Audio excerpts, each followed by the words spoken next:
What's going on, guys? Blame Truth here, the Codfather himself, bringing you another video, and very special guest here. I've known you for 5 years now. We've never done a dual com. We just watched, should I say, yeah, we just watched The Shining on stream. So yeah, that's okay to say, I think. Yeah, doing a There's dual no com. VOD. There's no VOD. Yeah, Yeah. just doing a dual com here because I mean, I'm not sure about you, man, but there is nothing to talk about with Call of Literally Duty nothing. already. Yeah.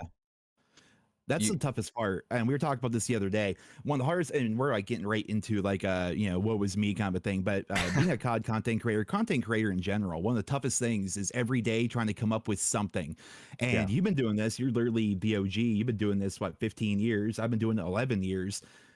I've made 3,000 videos, and every day it's like, what haven't I said? And so when there's a news drought, and I get it, right? We joked last year about Vanguard and Sledgehammer always being on vacation, but devs themselves, it's Christmas. I get it, Christmas and New Year's. They, not a lot's gonna be coming out right now. They're probably not even at the office or even at their workstations. But man, when there's nothing to talk about, it's rough trying to come up with some random nonsense to make a video of every single day. And Modern Warfare 2, for all its faults, I'm running out of things to even talk about when it comes to this game right now, despite the fact that I'm still playing it. Are you in the kind of the same boat with that? Or like, I what's your process like? man. So I'll be honest with you and my viewers here. I will. One of the biggest criticisms I get from people that don't like my videos is that I make the same video over and over. I get that And too. Yeah. yeah. And Jeb doesn't get that because he makes mostly positive videos. So I'm like, well, Jeb makes the same video over and over, and it's great. Like, that's why we watch him. I love Jeb's stuff. I think he's the best guy going. And I don't know. That's one of my biggest criticisms. And I will say this: I do that to a small degree because I will go back the year before and see which video I made did really well, and I'll usually do something like that the next year, because not much is changing every year. There's always something to complain about. COD So is very cyclical in that sense. And what's funny is I do the exact same thing. I think every COD content creator does. Even mm. to the point where I'll replicate my old thumbnails and Yep. replicate my old like video Oh, ideas and stuff yep. like that from what like right now, the game, believe it or not, it's actually been out for a bit. It's not like Modern Warfare 2 is brand new, two but months 2 months now. yeah, Yeah. I'm like, what is that? What was I doing last December? What was I doing the December before? I go back and look, I'm like, oh, that was a good idea. I'm gonna do something like that again. And then you Mm-hmm. make a video and people enjoy it. You have fun doing your job, and but yeah, it can be tough at times trying to figure out stuff to do. So when you do play Modern Warfare 2, which I don't imagine is super common for you, but what do you like to do in the game? What do you do gameplay wise? So I haven't actually played the game in about a month now. Yeah, Um, oh, you haven't played Shipment? no, because dude, I played so much Shipment. Like, Oh no, it's a brand new map. We've never seen it before in COD. It's this really small square map, if you can picture this, and there's some crates on it. And it's a great place to go to get camos and do challenges. I think you would enjoy it. We've never seen anything like this before in COD. It's actually pretty cool. I will say this. And this is how bad it's gotten. This is how bad it's gotten. This is the amount of Stockholm syndrome we have. I remember praising them in a video before the map came out because someone went over it, and it's the exact same shipment as it was in COD 4. We're praising Slightly them. wider. Yeah, we're praising them for just not screwing it up and I adding remember that. unnecessary Yeah. stuff. There's so many maps that in so many games that when they bring something back, they're like, oh, we're gonna fix this. It's like, why did you fix it? Oh my You don't god. fix what isn't broken. Especially when MW it comes to 2019 shipment, man, was the worst blunder. I remember getting upset about that because the map's made and done. It was made and done 15 years ago, and they changed it and made spawns worse. And add all this stuff. I don't know what Infinity Ward. I don't know who's who's the actual person in charge who oversees all these changes, but there's no consistency. There's no consistency whatsoever. So I remember, okay, so Shipment, I think, hands down, is objectively 2019 Shipment is mhm, objectively the worst map in COD history because you look at it yes. from like a competitive, like online multiplayer experience, you're just spawning in front of or behind people. It's not a competitive, it's literally just like Fish in a Barrel, it's not a good map. You can go there and grind camos or whatever, but objectively, it's a bad map. It's very bad. What they did with Crash, I disliked almost even more. Backlot, Oh, no, Backlot was worse because Backlot for me is like a top 5 map of all time. I'm not even yes. kidding. Like Backlot is, I adore Backlot. Great map. And then they added extra buildings, extra lines of sight, extra windows, doors, of course. And it's gotten to the point where I don't even notice the doors anymore because I'm so used to it. But I waited 15 years for them to bring back that map and they ruined it. At least with Vanguard, when they brought back Castle, it was the same castle more or less. But then they kind of ruined it by only making it so you could play Castle with the, what was that called when you can have extra people? I forget. So you couldn't play Castle 6v6. It had to be Blitz. 12v12. Blitz. Yes, yeah, it had to be like 18 on 18. You couldn't just like play 6v6 like normal Castle, which I enjoyed. I adored that map. I have so many great memories. Going back to when I got into COD way back when. It started off with COD 4 and then World at War, and I was a 16-year-old kid watching you and then your alter ego Xcal on YouTube, and then I found Hutch and Wings and Beyond and Scoreboard and like all the people like. I have so many great memories associated with COD 4 and World at War, and part of that is the maps, and also part of it's the guns. So when they bring back an old map or they bring back an old gun, even though it's a different game and it's 15 years later and I'm in my 30s and losing my hair, it takes me back to that. And I love that, but sometimes they screw it up and I don't know why, and they do like a severe like disservice to the people that have been supporting the franchise for the longest time. Back to what you asked me, what do I do for fun? I was gonna say actually, I had some fun on the game, and I made like I think 2 positive videos. I had some fun on the game because I've been praising like the gunplay, how the guns feel, the smoothness of actually shooting someone. Like they've never had an issue with that. Infinity Ward has never had an issue Talk about with that pre-recording too. The guns, most of them feel good. Like when you're playing an online game or an FPS or whatever, you want the gun to have some weight to it. You want to feel good, and they did that with this game. I think Infinity Ward nails that better than the other 2 studios. Even like they know how to do it, and I had fun. I was like, okay, when the 74U, when I unlock that after that convoluted, gun leveling system, after I got it, I'm like, oh man, I missed this gun and it feels good and I like to use it. And then like I would get, it's the G3, like the Lockman. The Lockman, yeah, I'd say the Lockman. It's like you got your Lockman MP5, then you have like your MP5 rifle. Yeah, which is weird. Than your MP5 battle rifle. It's weird. It is weird. I'm not a gun guy, so it is weird. But I unlocked the MP5 as well. It's the MP5. We all know what it is. I unlocked that too, and I'm like, this is fun. I put the Red Tiger camo on it, and I'm like, it's kind of like the old days if I squint. And then Shoe House came out, and that's like a new map for me because I skipped MW 2019, and I played that map, and I'm like, this is a really good map. Like, this is good. Why can't we have this? Too. Yeah, it looks good. Even like it looks good. It plays well. It's enjoyable. And it's new, or was new, I should say. It was new 3 years ago for me. I quit Modern Warfare 2019 pretty early on. I literally went out and got a real job for that year. I was a security guard at a lumber mill. I remember that. Even kidding. I remember that. Yeah. I thought I was under the impression. I was under the impression it was a mall, like you were security, like a Paul Blart type, but lumber mill. Okay, that makes more sense. Dude, I live in a town of like 5,000 people. The closest mall is an hour away. We have a McDonald's and a Burger King here, and that's it. I gotcha. There's nothing to do in this town. And everyone says that my town sucks, but I think you're from a small town as well, so you kind of like have an idea of like what that's like. Population of 3,000. Yes. Yeah, so you're even smaller than me. Yeah, there's nothing to do, And when it comes to finding a job, it's like, do you want to like stay up all night and every couple hours go check the boiler? I'm like, I can do that. And then I just did that for a while, and then once Modern Warfare 2019 was like getting closer to done, I went back to YouTube and started making videos again. But going back to it, we keep going off on tangents here. You start playing Shoot House, you're using your MP5, you got your Red Tiger camo on, you're enjoying yourself because the map's kind of new to you. Well, I was also at that point I had just said screw this, and I started just booting up Billy Goat 57 and session joining for some reverse boosting. But even that, like, that's not what I want. Like if you've watched my stream quite a bit, you know that I like to do challenge runs of stuff too. Like when it's not Call of Duty, I like to make little Oh, like challenges. Skyrim. Like Yeah.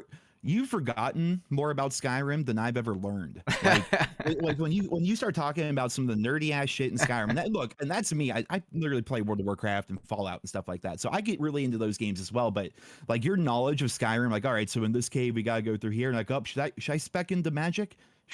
Should I go? Oh, there's a big troll at the end of this cave right here, and he's actually resistant to magic. So what I'm gonna do is I'm gonna pull out my sword and this, that, and the other. I'm like, dude, how do you have this memorized? Like Skyrim It's is such a big game. it's fun to, and I mod it too, so I'm adding more stuff that's new.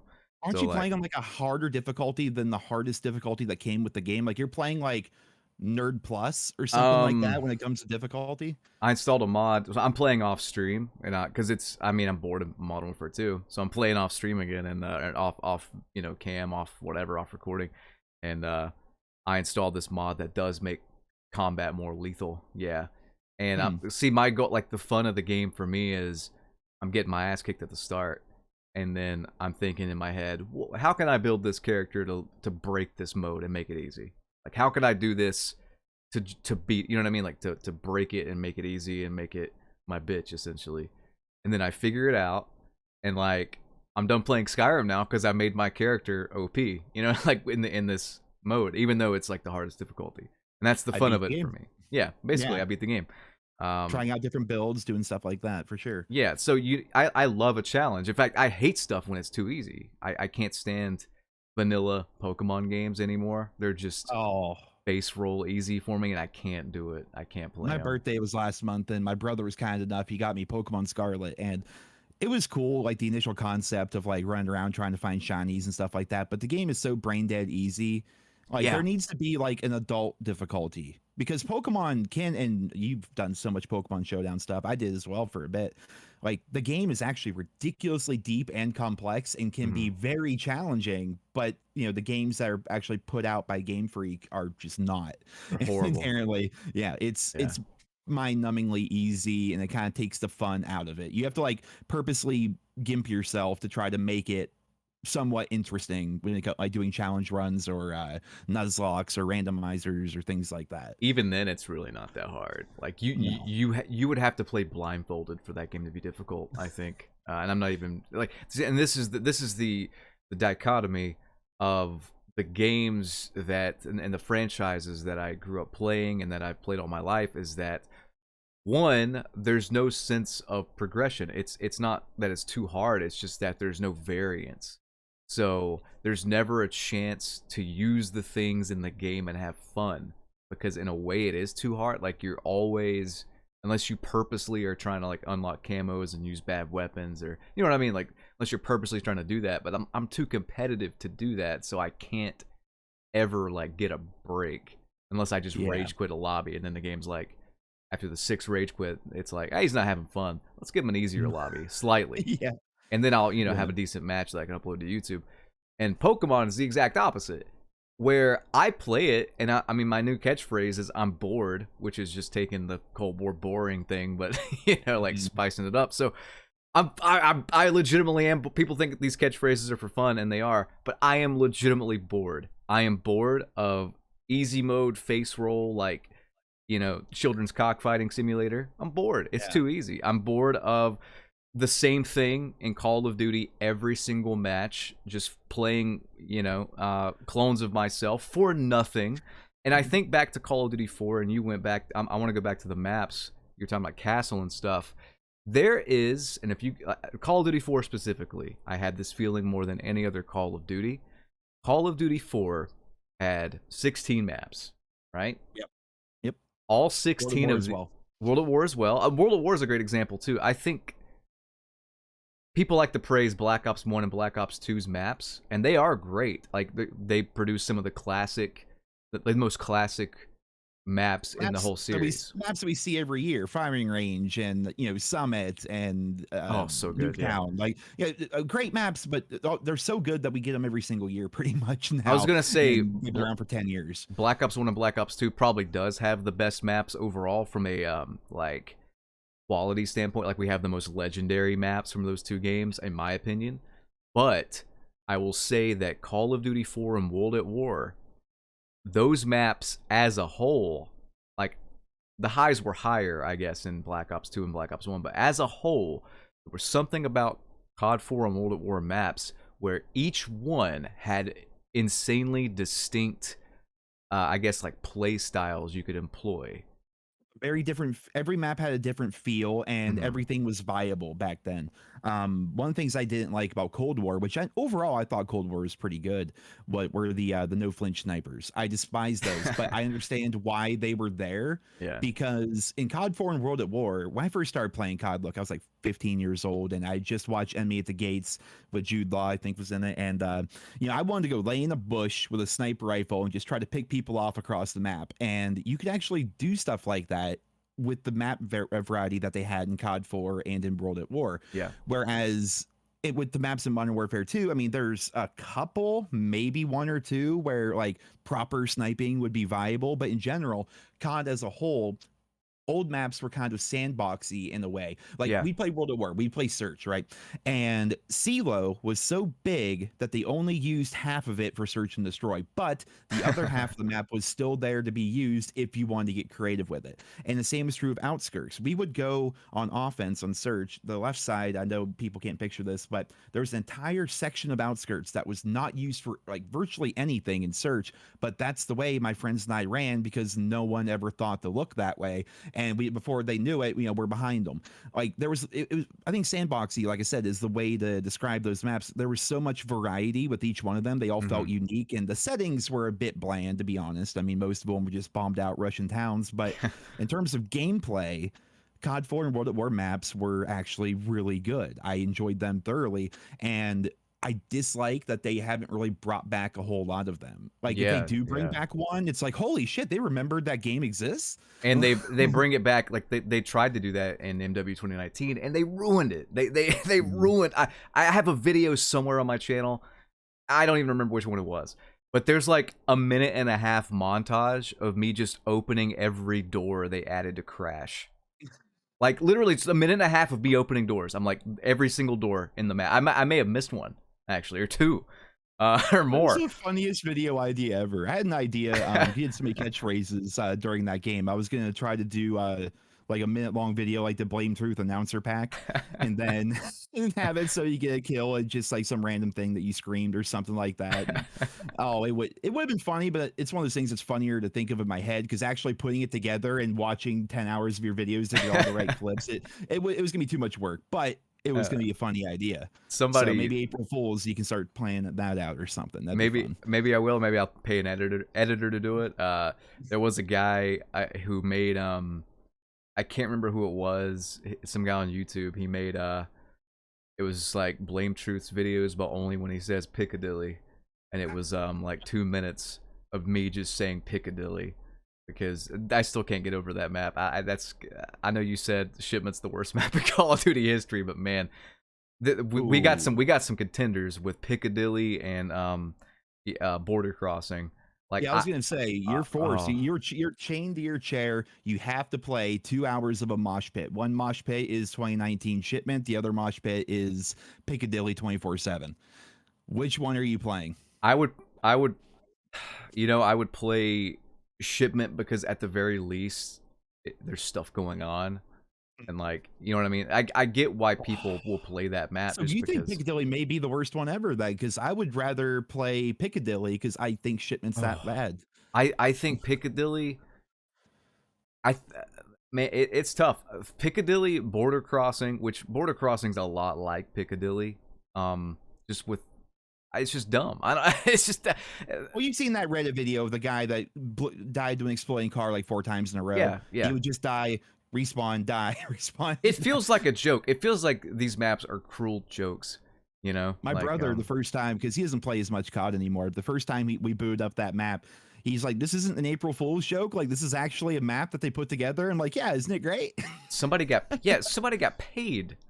People got paid more than we make to make that map.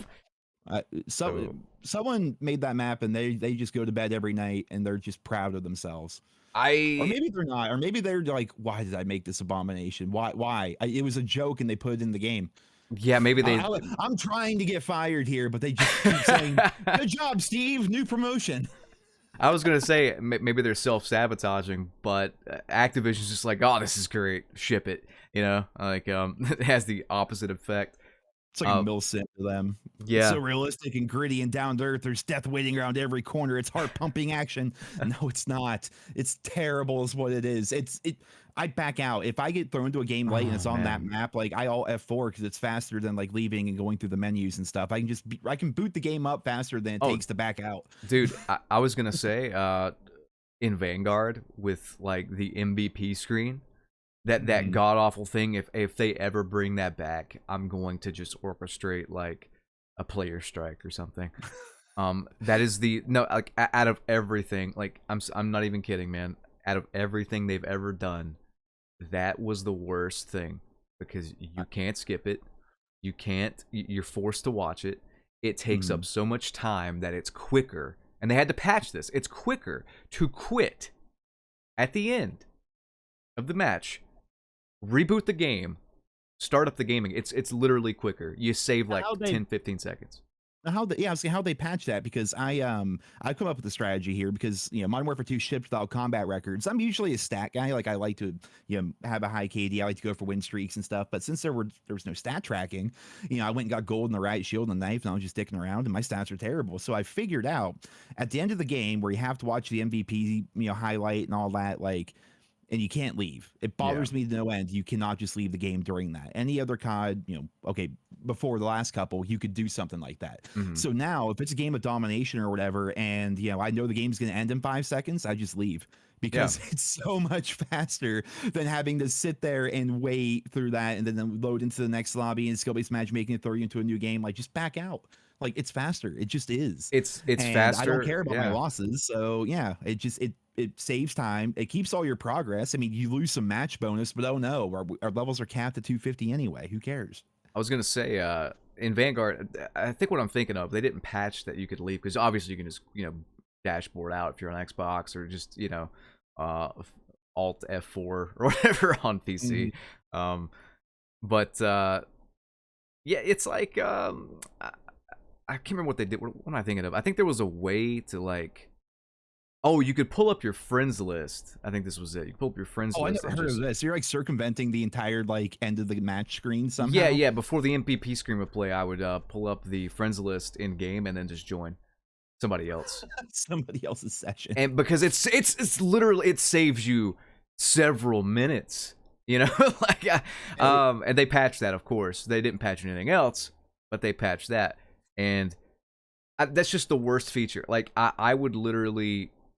I don't know. I'd rather do anything. Like, I always go back to Vanguard and I say, like, it's not just one of the. I truly don't think it's just one of the worst Call of Duty games I've ever played. I think it's one of the worst games I've ever played in general. From the lack of care and the lack of thought put into anything, it's clear that whoever made this game, that dev-wise, does not have the talent. They do not have the talent to make a game like this. They just don't.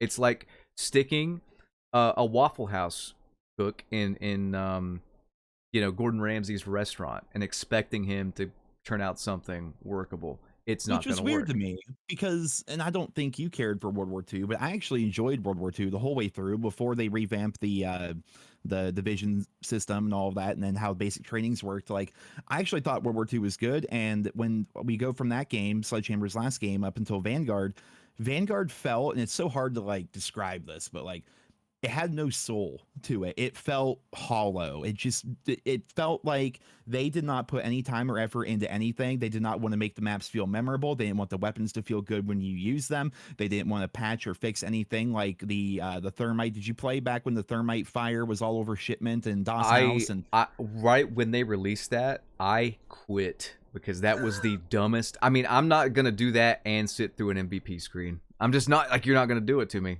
I Um, made a video called Vanguard in a Nutshell, and most of it was everything being on fire and me dying of smoke inhalation. I've seen I've seen It that. was like that's what the game was, and they didn't fix anything. And my brother, again, I always bring my brother, and he honestly should make content of some sort because he's hilarious, and I He, like it when he'd stream with me. you did, But yeah. You uploaded a few videos, or I think it was a dual com with him or it was whatever. his reaction. You know, I did Yeah, several yeah, Deer yeah. Narrows with him.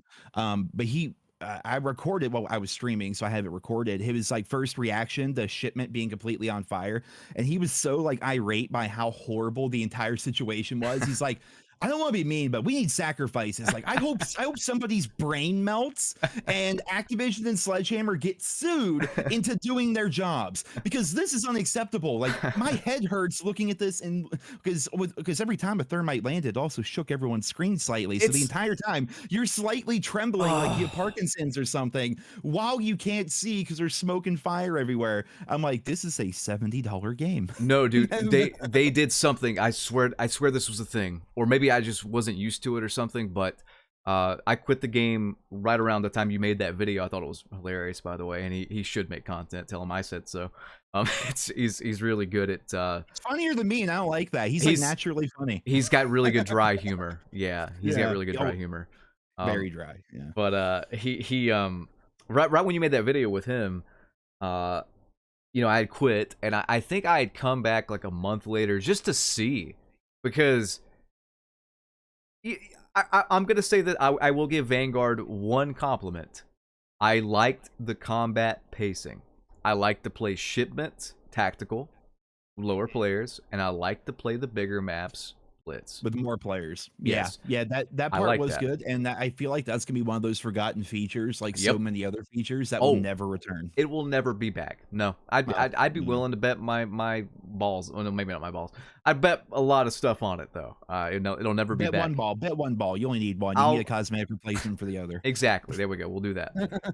But that's the one thing that I liked about it. And plus, the skill-based matchmaking seemed to not be as prominent with more players. I could play that game without like RBing, you know, just in Blitz, because it's not gonna. The matchmaking would take too long, you know, with like strict SBMM and those modes. So playing Blitz was pretty. I'm not gonna say the game's fun, but I'll say that Blitz mode in Vanguard was fun. Good feature. It was a good feature. It was one good feature. Everything else there. Oh, go ahead. I was just gonna say, like, everything else, and I could say this with Modern Warfare 2022. Everything, like, it's like there are devs that make one good feature, and then it's like they just quit, or they don't think, and the rest is made by AI. That's what it feels like. Yeah, they forget. It's what it feels like. My biggest thing is how they forget what made COD good, and they treat every game as if it's its own separate entity as compared to building upon previous stuff.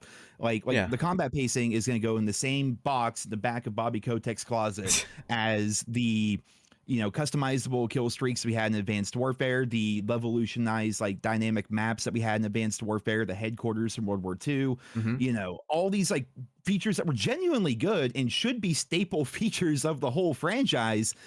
They're just like one and done ideas, and then there's like, yeah, it's gone. And look, they have some shitty ideas, like that stupid alien mode back in Ghost, or Ghost in general. I think was a really bad idea. They shouldn't. Let's get rid of the UAV. You know what's dumb? A UAV. We'll just get rid of that, and then now we have the broken mini map. And what's change weird for is being like change for the sake of change. I was gonna say change for the sake of change. Yeah, like the perk system in Modern Warfare 2. Why? They had I will say this. They had what's the point of it? I don't like Ghosts. They had a cool perk system. I like that perk system, what they did with it. Bring that back. Yeah, like that was cooler than this. I mean, all of my classes are the same, and I couldn't even tell you what my perks are because it doesn't matter. Do you have Ghost as your final perk? That's pretty much mandatory. It's when either it comes to your first few perks, it doesn't matter. Really, it's either like it wouldn't be. It doesn't. The thing is like it doesn't make sense while they're time release. There's no sense to it. There's no sense to. Why do I have to wait to kill people with my Lockwood shotgun for like 3 minutes before I can reload it fast? You know what I mean? Like I could reload it fast instantly in Black Ops 1, the Olympia. Oh yeah, it was fun building your class. Like I'm gonna make like the ultimate shotgun class because I love shotgunning in COD. I know you and XCal Yes. and Sandy Ravage. All everyone shotguns are fun to I got use, him man. They platinum. I always got have him fun. platinum in Yeah, this game. Yeah. same. Yeah. Yeah, same. This is the first thing I got platinum because I love them.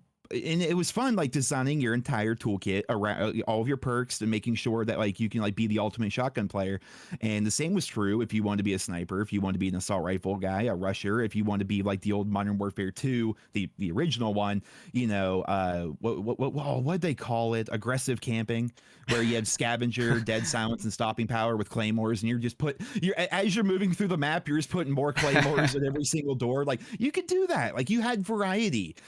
Every person could like tailor their class a different way. Now, I forget names of the perks, but I have the flak jacket equivalent, which is not as good. The tack mask equivalent, which I'm still blinded every time I get flashed. And then I got the sleight of hand equivalent, and I have ghost. That's every single class I use. Does not matter if it's a shotgun or a sniper rifle. The perks are so dumbed down now that like my classes in general, I just don't care. And then when I look at the attachments, I don't know what's what because there's two attachments that do the exact same thing. Yeah. And I'm like, well, which muzzle do I use here? They both do the same thing, and that little bar that's never accurate doesn't actually tell me anything. COD So Mobile has better stats. They have more detailed stats. Yeah. The firing range in COD Mobile. Yeah. Like I literally have to go to Exclusive Ace or JGOD if I want to really optimize my class. They're like, oh yeah, by the way, that muzzle you're using is dog shit. You need to use this one. Like, well, I didn't know. There's no way for me to find out. And these are these guys doing all this. They're like Ace is one guy. Why is one guy doing what? He's one guy with two accounts. Yeah. One guy with two accounts doing everything for a studio. Like he's doing the work of an entire team. 3,000 devs. Yeah. Oh my, like, and he's just one guy with a ginger beard.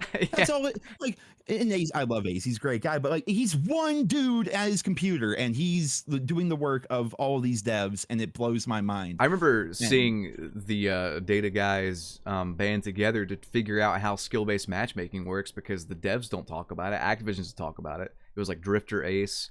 Was it JGOD as well? It was like the data Call of Duty guys. Data maybe. Yeah. There's a bunch of them. I forget who exactly. But yeah, it was kind of inconclusive though, wasn't it? Like it was kind of a letdown. All I know is they pretty much said that the better you are, the worse your connections are gonna be. Like that's the main takeaway. Yeah. Which just blows my mind. Like ping is king, they say, but it's literally just not true. It's so crazy to me because I kind of want to go. Like I could talk about COD 4 Multi War all day, but if I go back to that too, and even we'll say even Black Ops 4. Black Ops 4 is a little guilty of making maps that they were all fast paced and arcadey. Like you could do whatever on it, but there was that rock paper scissors gameplay still, so it kept it interesting. Like you had to use this perk to counter this if the enemy was using it. You had to have different classes for different situations. That's a great way of putting it too, because that is one of the main things that makes not even just COD, like any like online shooter game, like Overwatch is very much a game of rock paper scissors, and doing your best to make sure that you come out on top more often than they do. Right. Yeah, and I don't feel like we really have as much of that anymore. Whereas back when, and we sound like old boomers right now, which let's be honest, we are. But going back, it was simpler back then. It was weird because back then it was simpler yet more complex than what we have now, if that makes any sense. Like it was so dynamic compared to how you put together your classes, how you just play the game. Like again, all my classes are the same, and I just build my guns based off like that'll lower recoil, I guess, and there we go. I'm done. I stick a vertical recoil. There's no point to suppressors anymore that I can tell. I stick a vertical recoil thing on most of my guns, and then I run either Ghost or Quick Fix. And outside of that, I'm eating crow right now. Yes, I do have Quick Fix on because I'm playing Shipment. Yeah, because Ghost is playing. So yeah, quick. Yeah, so quick. I have two classes now, but the only difference is the ultimate perk is different on each one. There you go. I remember, variety. And there's no point to like. There's no balance so that you have to choose. Back in the day, like COD 4, gonna go back here. So Mm.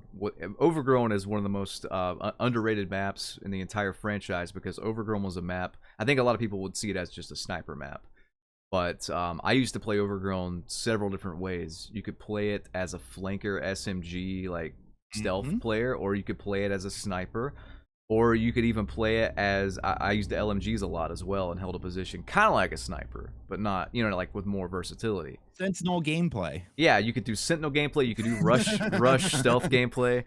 And I remember in Overgrown having this like choice where do I want dead silence or do I want extreme conditioning to maneuver and flank around the map when I'm playing that stealth flank playstyle, you know? When you get to grandma's house, they're gonna be able to hear you coming, but at Right. least you can get there faster and hopefully, not die on the way. But then I got to There's think, choices to yeah, be then I got made. to think, well, maybe they're so bad they're listening to, Nelly or something and not listening to footsteps. So maybe I can run extreme conditioning.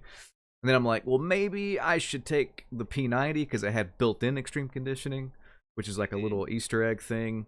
Um, and then I'm like, well, should I use the AK with a suppressor, or it's better without attachments? There's like little Easter eggs, and Yeah, there's none of that. Even in Modern Warfare 2, it's like Infinity Ward to put these little um, I get quirks almost. quirks, discrepancies, and they were intentional. Like Mhm. what was it? The M16 was better than the FAMAS burst fire, but only with the holographic. Yep, It and the got FA yeah. and FAL holographic, I think, Hmm. was a two-shot kill at any range. Yeah. There's a whole bunch of little quirks, and I'm not sure if they were intentional or not, but there was a lot to the weapons, and you could learn those kind of things, and it was kind of fun to pick up on that kind of stuff. But I've going back to the idea of Overgrown, I have a similar story. okay. Derail in Modern Warfare 2. We play Ground War. Right? I play a lot of Ground War, and you can be a sniper. You can use your FAMAS, your M16, your whatever. It's a big map, especially in Ground War. I would use a P90 with a silencer, cold blooded, dead silence, and attack insert. I'd get across the map somehow, tack insert in a bush or Hmm. behind a building or something like that, and I spent the entire ground war match hiding myself from the UAV and killing people in the back line. Just going behind everybody and flanking. Hmm. And you don't have that variety anymore.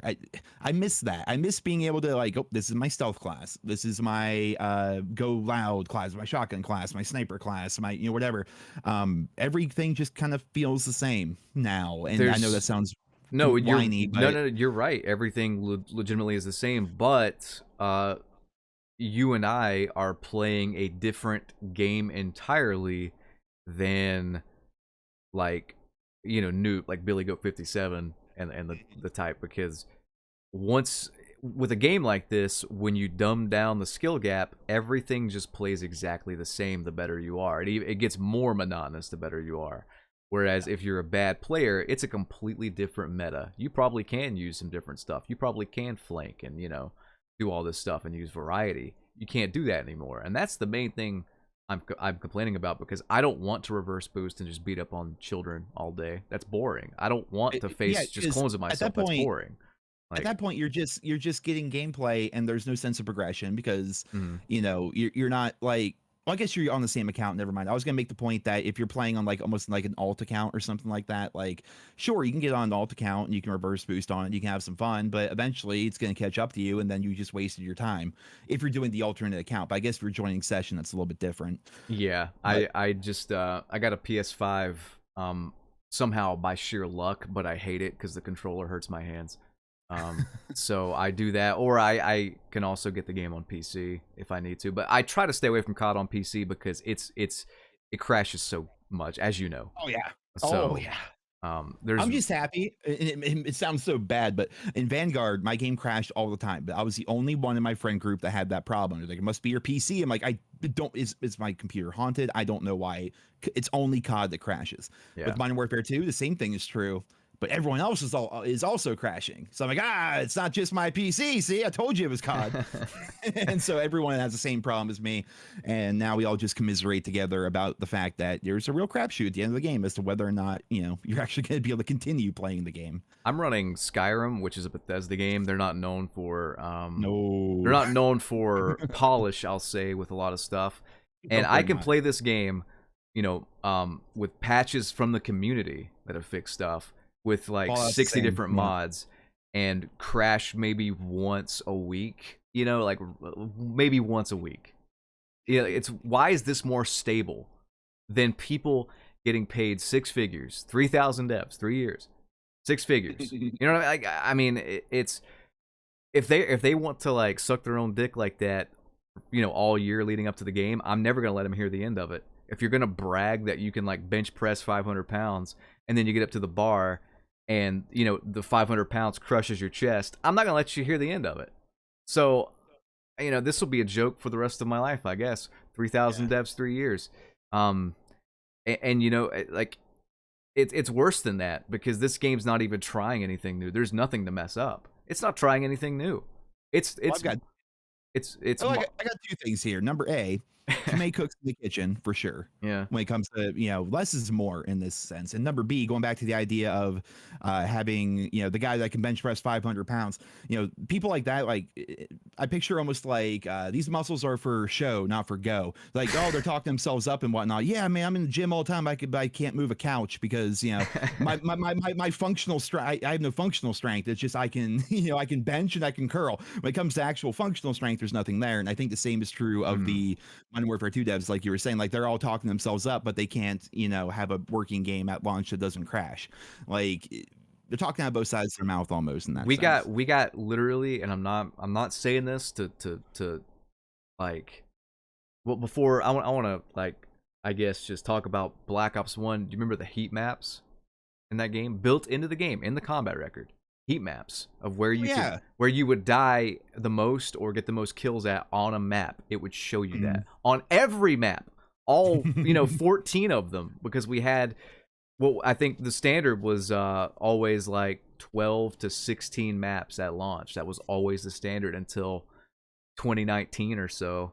And then World War II had 9. Wasn't that the big meme? I think World War II had 9. World War II had 9, and I know you like that game, and it was way better after the overhaul, but before the overhaul, couldn't stand it. If I see, carried it for me. I do like World War II. Yeah. And it was 10 years since our last, you know, World War II COD. So being able to use the Tommy gun, you know, shooting our black female Nazis and, you know, running around the map and stuff like that, that was what kind of like made the game feel like. I do wish it was more like, it took me out of it when you see, and I'm not like pro swastika, pro Nazi or anything, but like it took me out whenever you see the, you know, the red stars or whatever, as compared to like, I mean, back in World at War, when you played Domination, if you were on the German side, your Domination flag had a swastika on it, but they had to like super like tone down World War II to make the bloodiest conflict in human history like less offensive. Like that took me out of it a little bit. I wanted to be more like World at War, where it's just like in your face, it was gritty and boots on the ground. But aside from like a few discrepancies, I thought the game was fun because I liked the World War II setting. You know, I like the Tommy gun, the STG, the MP4, the Mosin Nagant. I literally own a Mosin Nagant. Like I have one. It's got 1943 and the hammer and sickle like engraved in it. It came with a bayonet even. You might be able to find them. They're cheap as shit. They were so mass produced. I got mine for like $100. But you know, I find World War II interesting, and it was fun to have that. So that's what really carried the game for me. I acknowledge that there were lots of problems. I will say, and this might be controversial, but I think, because Call of Duty started with World War II, that's what it started with. I think there will never be another World War II Call of Duty game that will ever top World at War. So I don't think there's ever be one, period. No, I don't think so either, because that game, from the campaign to the multiplayer to the introduction of zombies. Oh, you beat the campaign, then suddenly you're spawning in Nocturne and Toten, or not? Was that Nocturne and Toten? Yeah. I mixed up that with Kino because they have similar names. Suddenly you're there, you're like, what is happening? And then this was like the internet was out, but like, you know, you're like calling your friend up on your Motorola Razr, you're like, dude, there's zombies in this game. They're like, what? And I'm like, oh, you beat the campaign. There's zombies in this game. It was an Easter egg. They didn't even advertise it. Like, no, they didn't. It was an Easter egg. It was an Easter egg, and people loved it, and they built upon it. Imagine that. People like something, they listen, and they build upon it. I'm getting angry just thinking about it because it's not. Zombies was one of those one and done features where there's like, nah, people didn't like that. We're done with zombies. Yeah, or no, every single like map they release, they take something out, and you have to like, no, you have to literally purchase like weapons off the wall, like with physical cash. We're probably going that route, honestly, but no, that was and I want to reiterate here, like, the announcers in modern, I remember just Vanguard's announcer. It was just that Captain Price sounding dude. I don't even know who it was. And it was just one It was guy, very, it was so bland. Yeah, one guy for like all teams, all the wasn't it? teams. And then if you go back to World at War, you got Kiefer Sutherland, guys doing kind of not very good, or I guess appropriate, like Asian accents. You know what I mean? Like you have They were maybe a bit offensive if you go back and listen to them now. a The little bit. Japanese guy in World War II got really into it. Yeah. I'm sorry, in World at War. And there was Yeah. actually a cut kill streak from that game called each faction had a different kill streak. Oh, that would have was been gonna be in the awesome. game. That would have been And awesome. it's in the game files. I can link them to you. The Japanese, if you played for them, they were gonna have a kamikaze kill streak. And I'm like, does a plane just like suicide bomb into the middle of the map? Like that's the kind of stuff you had back in World at War. Like they didn't give a shit about like any kind of like that would not fly at this day and age. Like no way. And if you think about it, World at War, it's not it was I mean, no disrespect to World at War, but it was essentially just kind of like it wasn't like it didn't feel like a true sequel from COD 4. It felt like they took the COD 4 engine and just did their own thing in World War II, which is That's what fine. they did. Yeah, which It's is literally what they did. that's Yeah. literally what they did. And it turned out great. Like you don't have to what happened with this? They took the Modern Warfare 2019 engine, took stuff away. They had 3,000 AI, 3,000 NPCs make this game. And I'm sorry for any dev, because there are talented devs at Infinity Ward, the people making the guns, you know, like how they feel, the animations. Those guys I are follow a few of them on Twitter, and they're yeah. just so into making guns and like how everything like to the wooden furniture on like the Lockman or the Lockwood, whatever, Yeah. the 725, you know, anything from that to like the barrels and stuff like that. Like they're so into it and they're so talented and they're so passionate. But oh God, it has to be soul crushing to be a dev, especially like a COD dev, right? You get into it. This is one of the biggest game franchises in the world, just AAA. You know, you've made it. This is the show, and then you get in there and you realize what it's actually like, and I'm sure it's soul crushing. And then eventually, like your creativity and that passion just dies out after a couple of years, and then before you know it, you're punching the time clock and just doing your job. You show up at 9, you leave at 5, and you just have no like desire or passion left. And I think there's something to be said about us YouTubers when it comes to that as well, because we've been playing the same franchise for 15 years. We've seen the highs and the lows and the good ideas and the bad ideas, and after a while, burnout is definitely a thing. I think in all capacities, I think burnout is a thing, and I don't envy the devs. I mean, it's our No. job to like make entertaining content, and at the end of the day, like your viewers, my viewers, they're on our side. Mhm. Like as long as we don't like mess up royally, like they're on our side.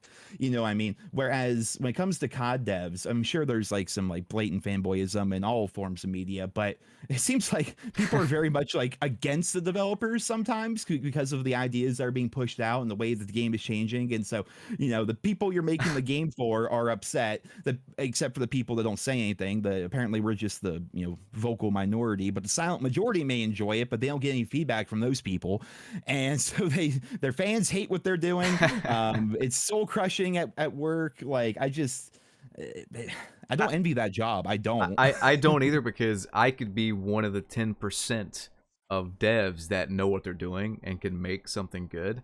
But if 90% of my coworkers are not good at their job, or if Activision has their hands in the cookie jar and they demand change, where even though it's stupid, like that, I couldn't handle that.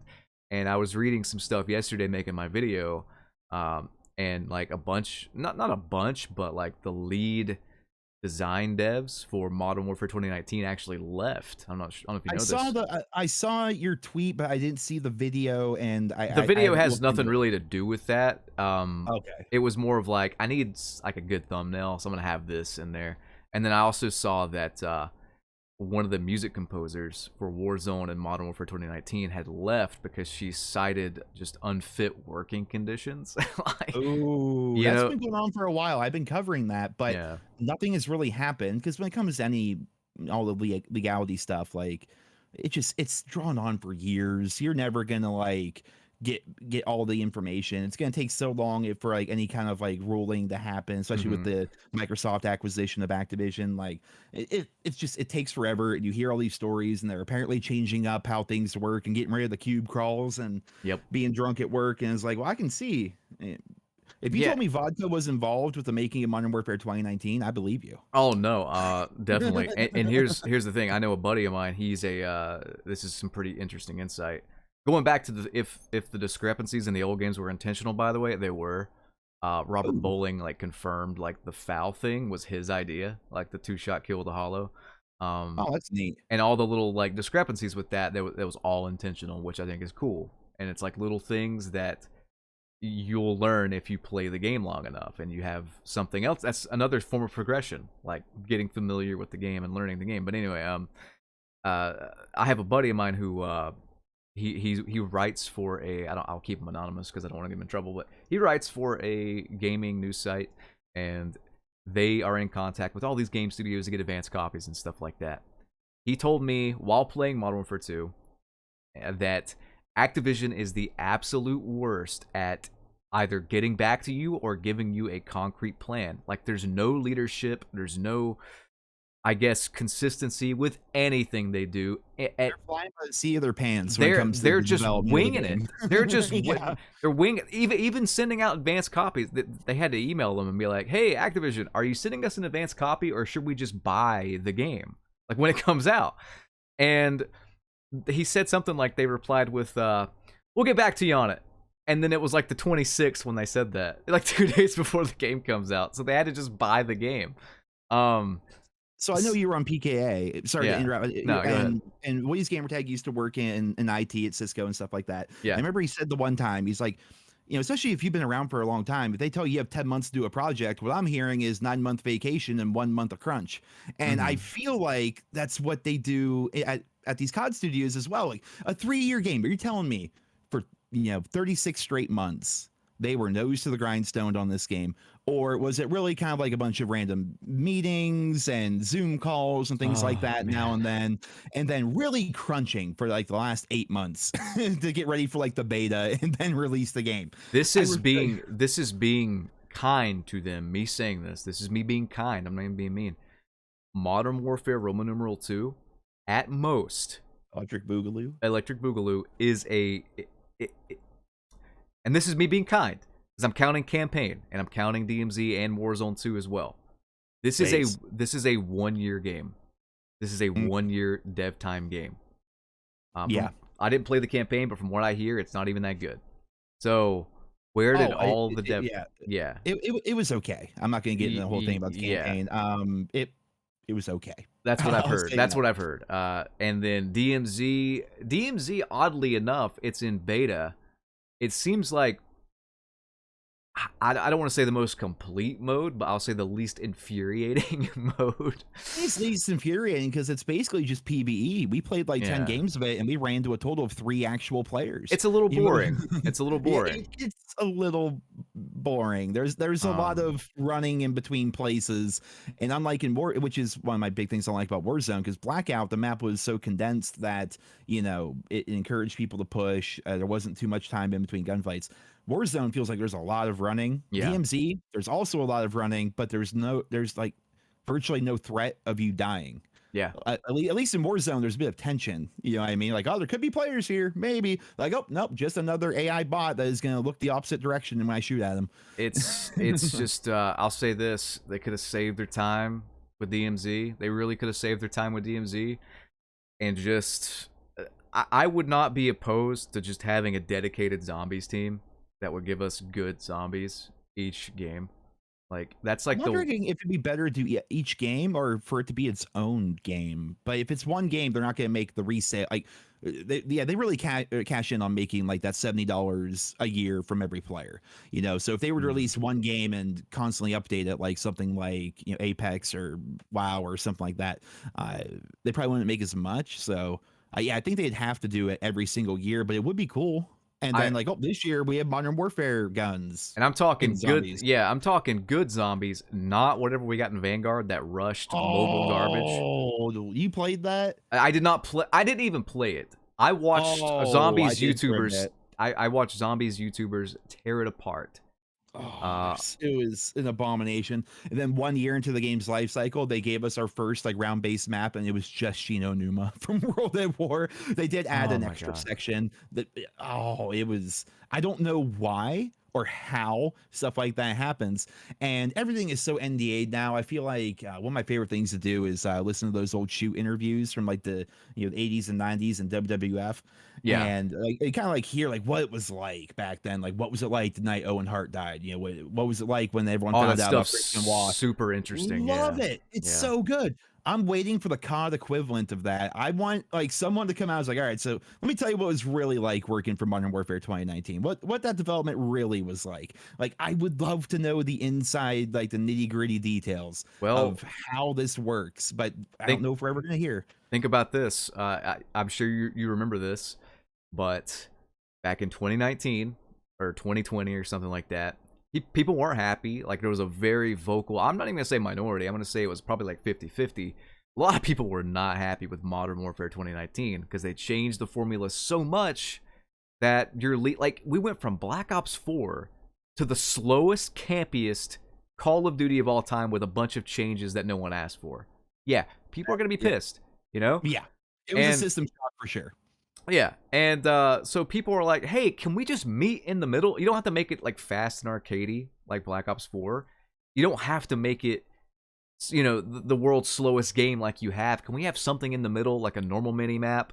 Maybe take out some of the doors, like just stuff like that." Dead Silence really is good as a Dead perk if you give it a Silence. chance. It's worked for Dead over Silence. a decade. Yeah, And it wasn't too broken. Like it wasn't mandatory. Not that many people used it in the grand yeah. scheme of things. Can you do these things? And I remember this 100% happened. Like, and you can.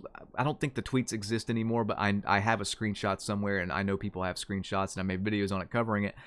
Ashton Williams tweeted out that there was a big update overhaul.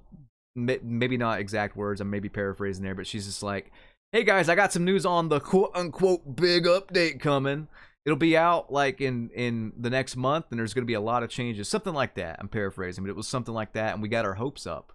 There was that rumor of the big overhaul, and then Joe Secott like a week later says like, "The big overhaul coming out was fake news to get attention. Happy holidays," or something like that. Oh. And I'm thinking in my head, how can, like, I was a little harsh on Ashton Williams because she literally, I understand that it's rough, especially as a female being like the face of Call of Duty, and I understand that. But my God, I think what people are actually angry about is either the lack of communication or the miscommunication. Like, we don't want, you hyped us up and then let us down. Whoever's responsible needs to apologize. You know what I mean? We didn't get an apology. Yeah. Um, Well, I just looked her up because I have not thought about her in years. I don't even know if she's still at Infinity Ward, but I'm apparently blocked. I've never tweeted at her or about her. I never mentioned her in my videos, but apparently she don't like me. There was a period of time, and this was my fault, and I would like to actually apologize to her, like, oh, I remember firsthand. this part.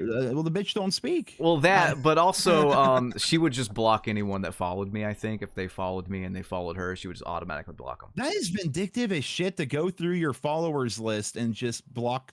Like, what? I think it's easier to see, like, when they follow me, just to look, and I'll be like the top because I have. Anyway, she's unblocked me, or either didn't block my newer Twitter account. But I would like to, like, it's one of those things where, kind of like we're talking about wrestling, like in this video, I'm not like blame truth, I'm Anthony, I'm not like talking about suplex. I don't want to suplex Joe Secott. That's a catchphrase. Like, I'd have a beer with him. I'd love to talk to him, actually. I bet you'd shake his hand and have a beer and bullshit with him. Like, I would do that to any. I don't actually hate. Yeah, I don't hate these devs. I don't hate anything. anybody.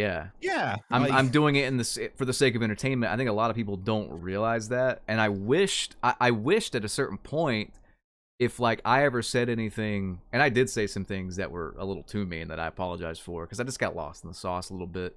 But like at any point, if any dev wants to come to me, DM me, and say, "Hey man, this is kind of mean. Can you not do that?" or give me some insight, I'm all ears, and I will not. You know what I mean? I will respect your wishes. Nobody said anything. Crickets. Like there's no communication. I won't even say who, but I've had prominent people that have worked for COD DM me Hmm. for various reasons over the years, and it's like literally like 2 or 3. Like don't act like I'm talking to everyone here, but Yeah. but it, they say like off the record this that the other. I'm like like I will never disclose any, and they're not saying anything like, all right, so here's the plan, we're gonna do this, we're gonna do that. No, they're like just talking about like a cut map or something like that didn't end up working out or Hmm. whatever. Yeah. And usually these are devs that have been out of the way for a while, like the what is his name? He worked on COD 4. Really nice guy. But regardless, yeah, like we're I think we're looked at as complainmentators. That's a term I haven't heard in a long time. Hmm. But at the end of the day, I think we just want a good product. I think we want to entertain our viewers. And when people speak out when things are wrong or things that they believe to be are not going well with the series, I mean, that's how things get fixed and that's how change happens. Yeah. If everyone is just complacent and sits there and just does nothing, then nothing changes. And sure, like, look, like they're not going to make a change because I say Dead Silence needs to be a perk. I've made my opinion on that very clear, but having that discourse and having that be something that's discussed throughout the community is a good thing, I think. And to keep that conversation going, eventually good things are added to the series or things are changed about the series because of the vocal minority, the passionate players that have been around, for me, 15 years been playing COD, and same for you. And Yeah. having people like us around, not to sound too like dramatic or whatever, but having people that speak out is a good thing. And I don't want to like paint the idea that like somehow like I hate the franchise or like God, just yeah, I hate it and therefore I need to make sure everyone else hates it. Like that's never my goal. I want a fun game, and and I've been around long enough that I know what I like about COD and how I would like to see things change. And I think it's kind of the perspective I tackle everything from. I think you're the same way. It's just more of a not flamboyant, but I made it more of a more of a persona. more of a Yeah. grandiose kind of like look. Like I don't think anyone's gonna watch my videos and walk away from it and say, "Huh, that was funny." No, I don't really do comedy, but you do in your videos. Like it's a whole different approach and it works and it's great. Like people enjoy for us for different reasons, and I like that. Just to compare it to professional wrestling, like you make videos and you're more like hope this isn't well not I can use this as an example, like no I need to use this as an example. So you're more like a Chris Benoit type, like you're more business, and I'm like an Eddie Guerrero, like I'm more show, Yeah. you know. Well, I mean, I'd rather be Chris Benoit than like Chavo Guerrero because like no one liked Chavo and he just is like a poor man's Eddie. Yeah, I like I like Family Chavo. murder, I don't know. family murder aside, I'm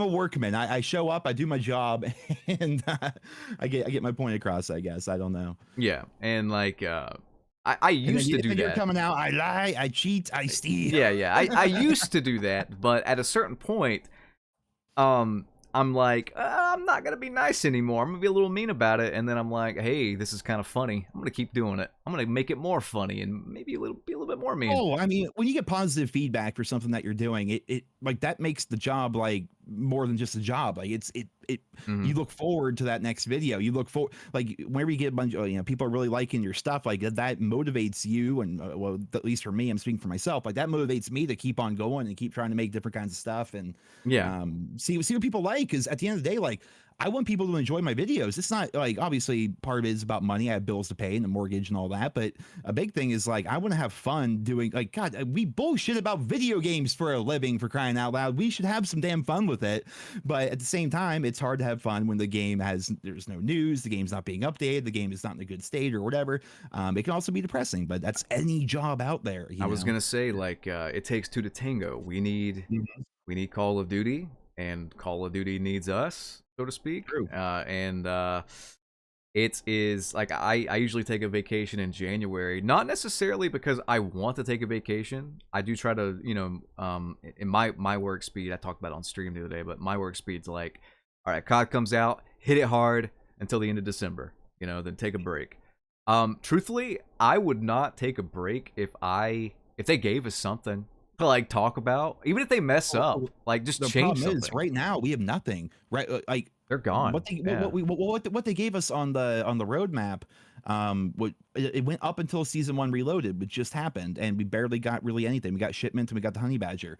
There's nothing else that they've announced so far for season 1 that hasn't been released, and season 1 goes on until February. The game We may just have a month of nothing. We're gonna have a month of nothing. The game released, and I'm not saying this isn't like subjective. This is like objectively true. The game released, I think, with the least amount of content we have ever seen on the multiplayer side. No combat records. You know, there were like attachment slots missing, like the Vaznev or whatever. There was a literal attachment slot missing. The challenges, you have to go to edit your calling card to see where the challenges are. Yeah, and they are the most boring. Like, you know, the end cap is like 100,000 kills, 500,000 assists. Like, they're just like there just to be there. Like, it, in terms of progression, I think the reason why people, and I do like the new camo system. I think it's actually good, but I think the reason why people are enjoying it so much is because the system is good, but also there's literally nothing else to play for. There's nothing else to play for. There's no prestige. They're capping our prestiges again. Where the hell's Gunfight? By the way, I mentioned but they took it out. Like, why bring it in? Gunfight was one of those innovations that I bet it's going to come at some point in the next 2 years. They'll announce it as new content probably. I like Gunfight. I think Gunfight was actually really cool, and I like what Treyarch did too, and they started letting you play 6v6 on the Gunfight maps. I thought that was pretty neat as well. But is that going in Bobby Kotick's secret box, or are we going to actually see some of that content come back? Because I hope we do, because that was fun. Like, that was actually really fun. It's starting to feel like Madden or WWE games, in that they'll bring features in, like what was that game on Cold War that nobody really played? Fireteam Dirty Bomb. Fireteam Dirty Bomb, or Combined Arms in general, I think it was called. Like, Combined and then Arms. Vanguard had Champion Hill, and I'm like, just stop doing that. Like seriously, stop doing that. Make Champions Hill got no updates. I'm not even joking. There were 0 updates. I think maybe once they made it so it was RPGs only. Yeah, like I think that's all they ever did. Stop putting dev time towards that, and make it so the counter UAV doesn't stop a goddamn V2 rocket. Yeah, like, like, seriously. What? Oh, that game is. I'm sorry. I want to about that. It stopped a nuke. I want to know, and you couldn't just lock on, like, you couldn't lock on in World War II. I seriously want to know, like, this. I want to know one day if they literally make the game like with AI first, and then have like real devs oversee it, because that feels. And that took forever to get fixed. I'm talking like 6 months. The publishers that I could see doing that would have the money and actually, for some reason, the desire to like automate the making of games, I think Activision would be that publisher. Everyone talks shit on EA, and rightly so, but I truly think Activision's worse than EA. Maybe I just don't play enough EA games anymore, but... Going back to Modern Warfare 2, the original, I was not a big fan of that when it came out. I thought it was just too much. Like, I was used to COD 4 World at War, where it's more like, calm down, I guess, I fell in love with Modern Warfare 2. I love that game so much, I'm not even kidding you. My basement, the septic backed up into the basement right at the launch of that game, and we had to go live in a hotel. I was out of school by that point. So what I did is I would I'd wake up in the morning, my brother would go off to school, my mom would go off to work, and I would have my free hotel breakfast, and I would walk across town to my shit-filled house, go up to the second story where my bedroom was, and while people are downstairs and I'm sucking the shit out of my basement, I'm sitting next to my window with it open to get the shit smell out of my room so I could play Modern Warfare 2. That is how much I enjoyed that game.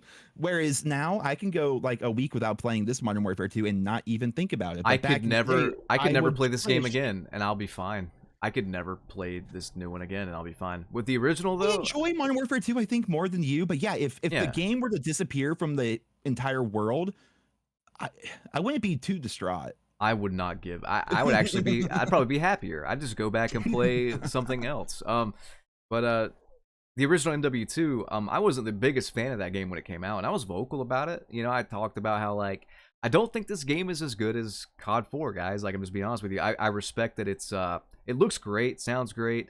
I like the There were a lot of things in the game that I just didn't agree with. Like I did not like. There was more to go for and more to do. There was more to go for. I was like, I progression-wise. like the calling cards. I like the customizable kill camos. streaks, the camos. Mhm. They didn't have gold camo though, which I found an odd thing to leave out when they had it in COD 4.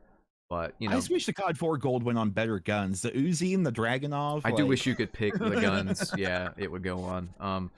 But like every single year, I would kind of think back to MW2, and nowadays especially, like I'm not even the biggest fan of it. You know, it's not my favorite Call of Duty by any stretch of the imagination. I'm more of a Black Ops 2, Black Ops. Mhm.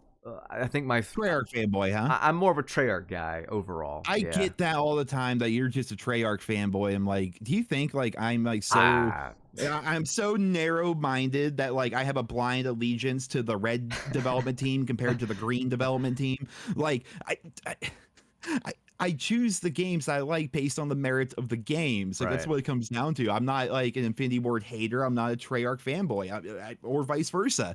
You know, Oh, but overall, I do tend to prefer Treyarch games. I Like was gonna Black Ops say 1, Black Ops 2, Black Ops 4, I was Black gonna Ops 3 even. Black That's Ops the 3 damn was stupid. great. Yeah, Black Ops Yeah. 3 is a great game, and I was gonna say like for how many games was it in a row? World at War, Black Ops 1, Black Ops 2, Black Ops 3, and Black Ops 4. Treyarch never disappointed me. I had fun with every one of those games.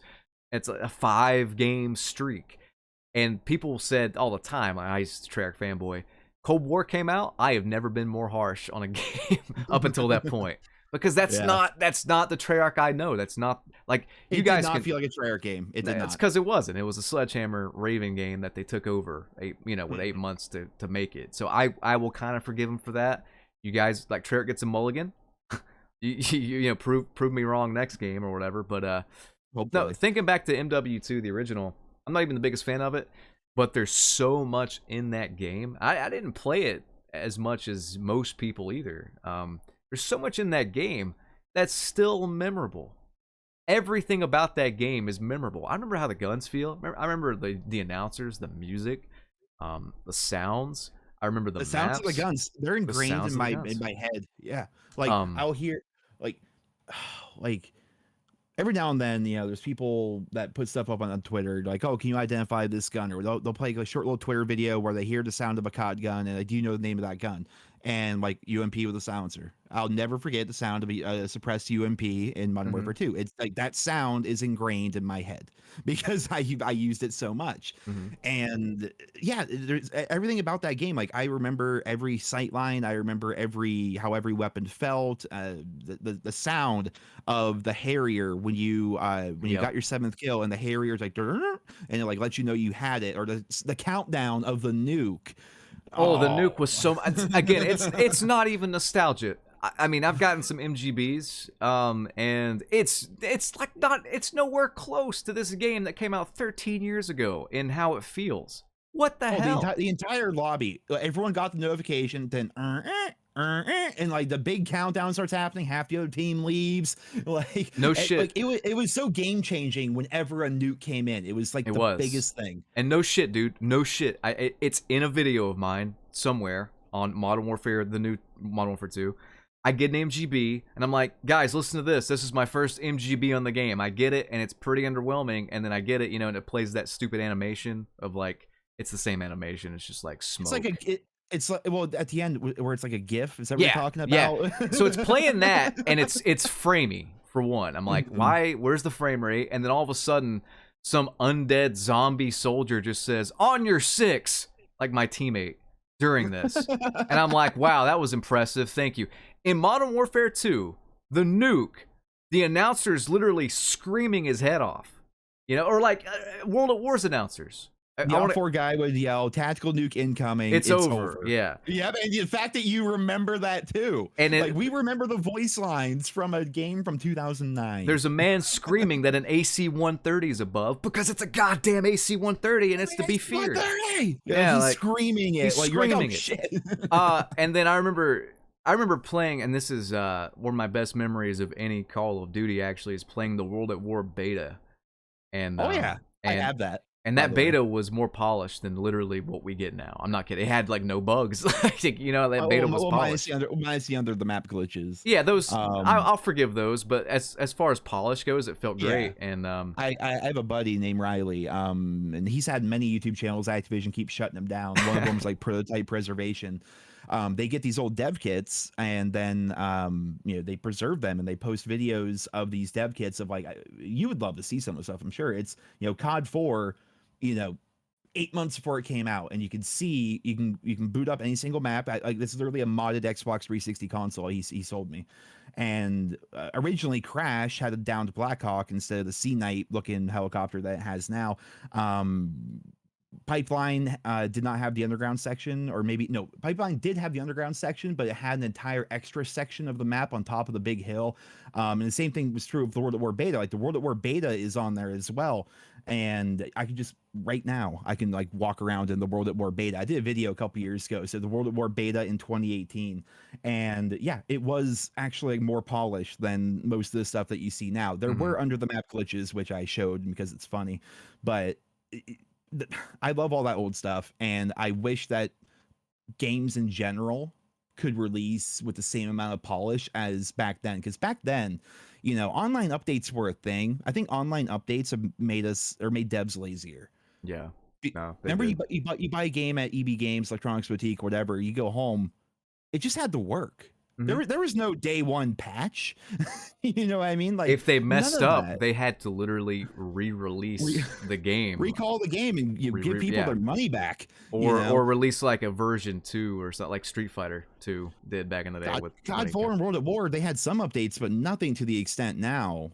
You know what I mean? Like, so when they released those games, even Modern Warfare 2, like, it had to just work. Modern Warfare 2 was gonna get, like Robert Bowling said this, it was gonna get a balance patch to fix the one-man army thing, but they never got it. So the game, I did a whole series on that, and you're involved in it. Robert Bowling's Forgotten Patch. Yep. And one of the things that he even, like, on, I used the Wayback Machine or whatever on his Twitter, and it, you know, literally said, I'm hoping to introduce most of the updates, and this goes back to what we said earlier, in Blame Truth's video, including, you know, the FAL red dot being off center, the suppressor on the M9 and the M249 saw just simply not working and making you still show up on the minimap. He literally quoted your video as the source for the updates that they were going to be making to the original Modern Warfare 2. Unfortunately, that patch never happened. So it goes back to what we were saying. There's a reason why we do the videos that we do, because they are seen by the developers, and, you know, things can actually get fixed as a result. Drifter actually helped me fix a critical bug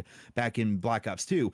So we're playing Black Ops 2 Zombies, and I got tired. I was the one training the zombies. I got tired of hearing the zombies screaming in my ear. So I just wanted to lower the game volume just a little bit, because I'm just running in circles for an hour while they're doing an Easter egg, right? Yeah. And I was the host of the game, and I paused and then went to my audio settings and then started adjusting my audio settings.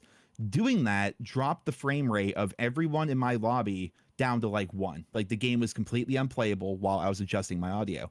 And so later that night, we're playing Nuketown, and I was host again. I'm like, let me try this. And so I went to adjust my audio settings while I was the host, back when games had host, and it ruined the game for everyone else. It's essentially a lag. It was like a lag spike, lag or switch. lag switch.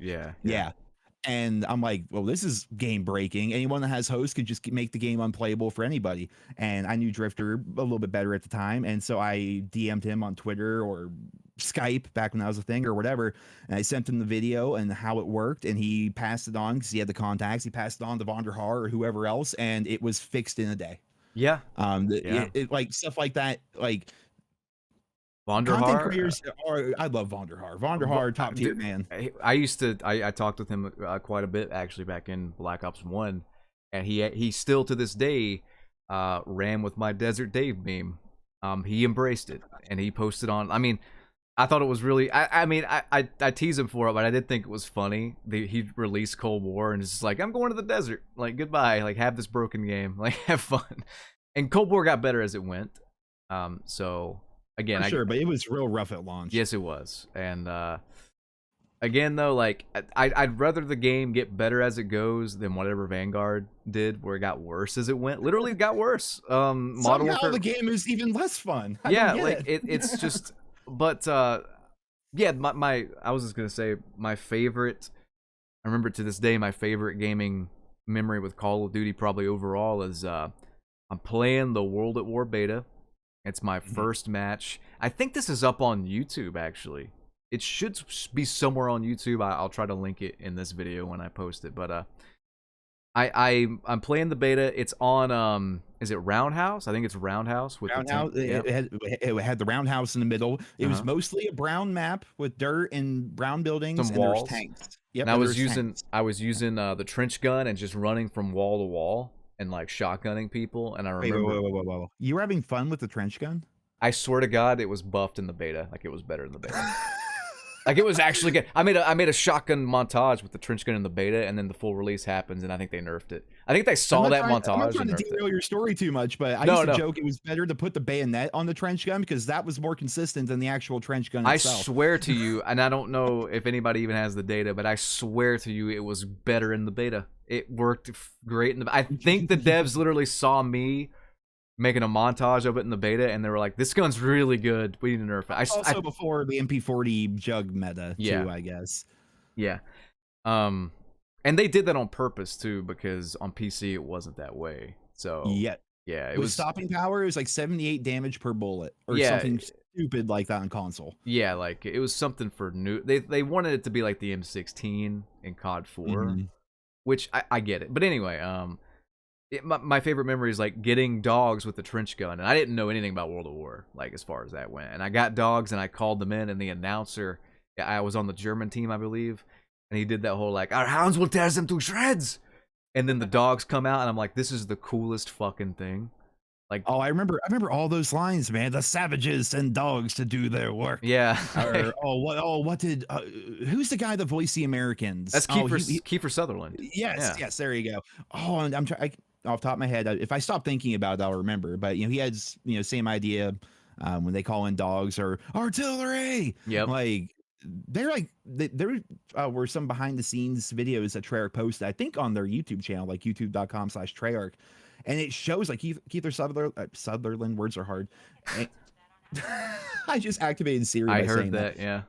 but there's like videos of him and he's just screaming into the microphone and he's like doing these voice lines. Like, this is a guy who's like standing up straight, face buried into the microphone's pop filter, screaming with his arms sticking out, like making these announcements and stuff like that. It was really cool to see. And Treyarch used to post a bunch of stuff like that on their YouTube channel. So if you ever want to dive deep into like some of the history or watch the old map pack trailers back when they had those, they're all up on Treyarch's YouTube channel. Infinity Ward had a YouTube channel as well, I think, but I'm not sure how much of it's actually on there. I think I just know that talking about this and revisiting it, it shows me that the dev teams were smaller, but I truly do think they were more talented. I think they were having fun.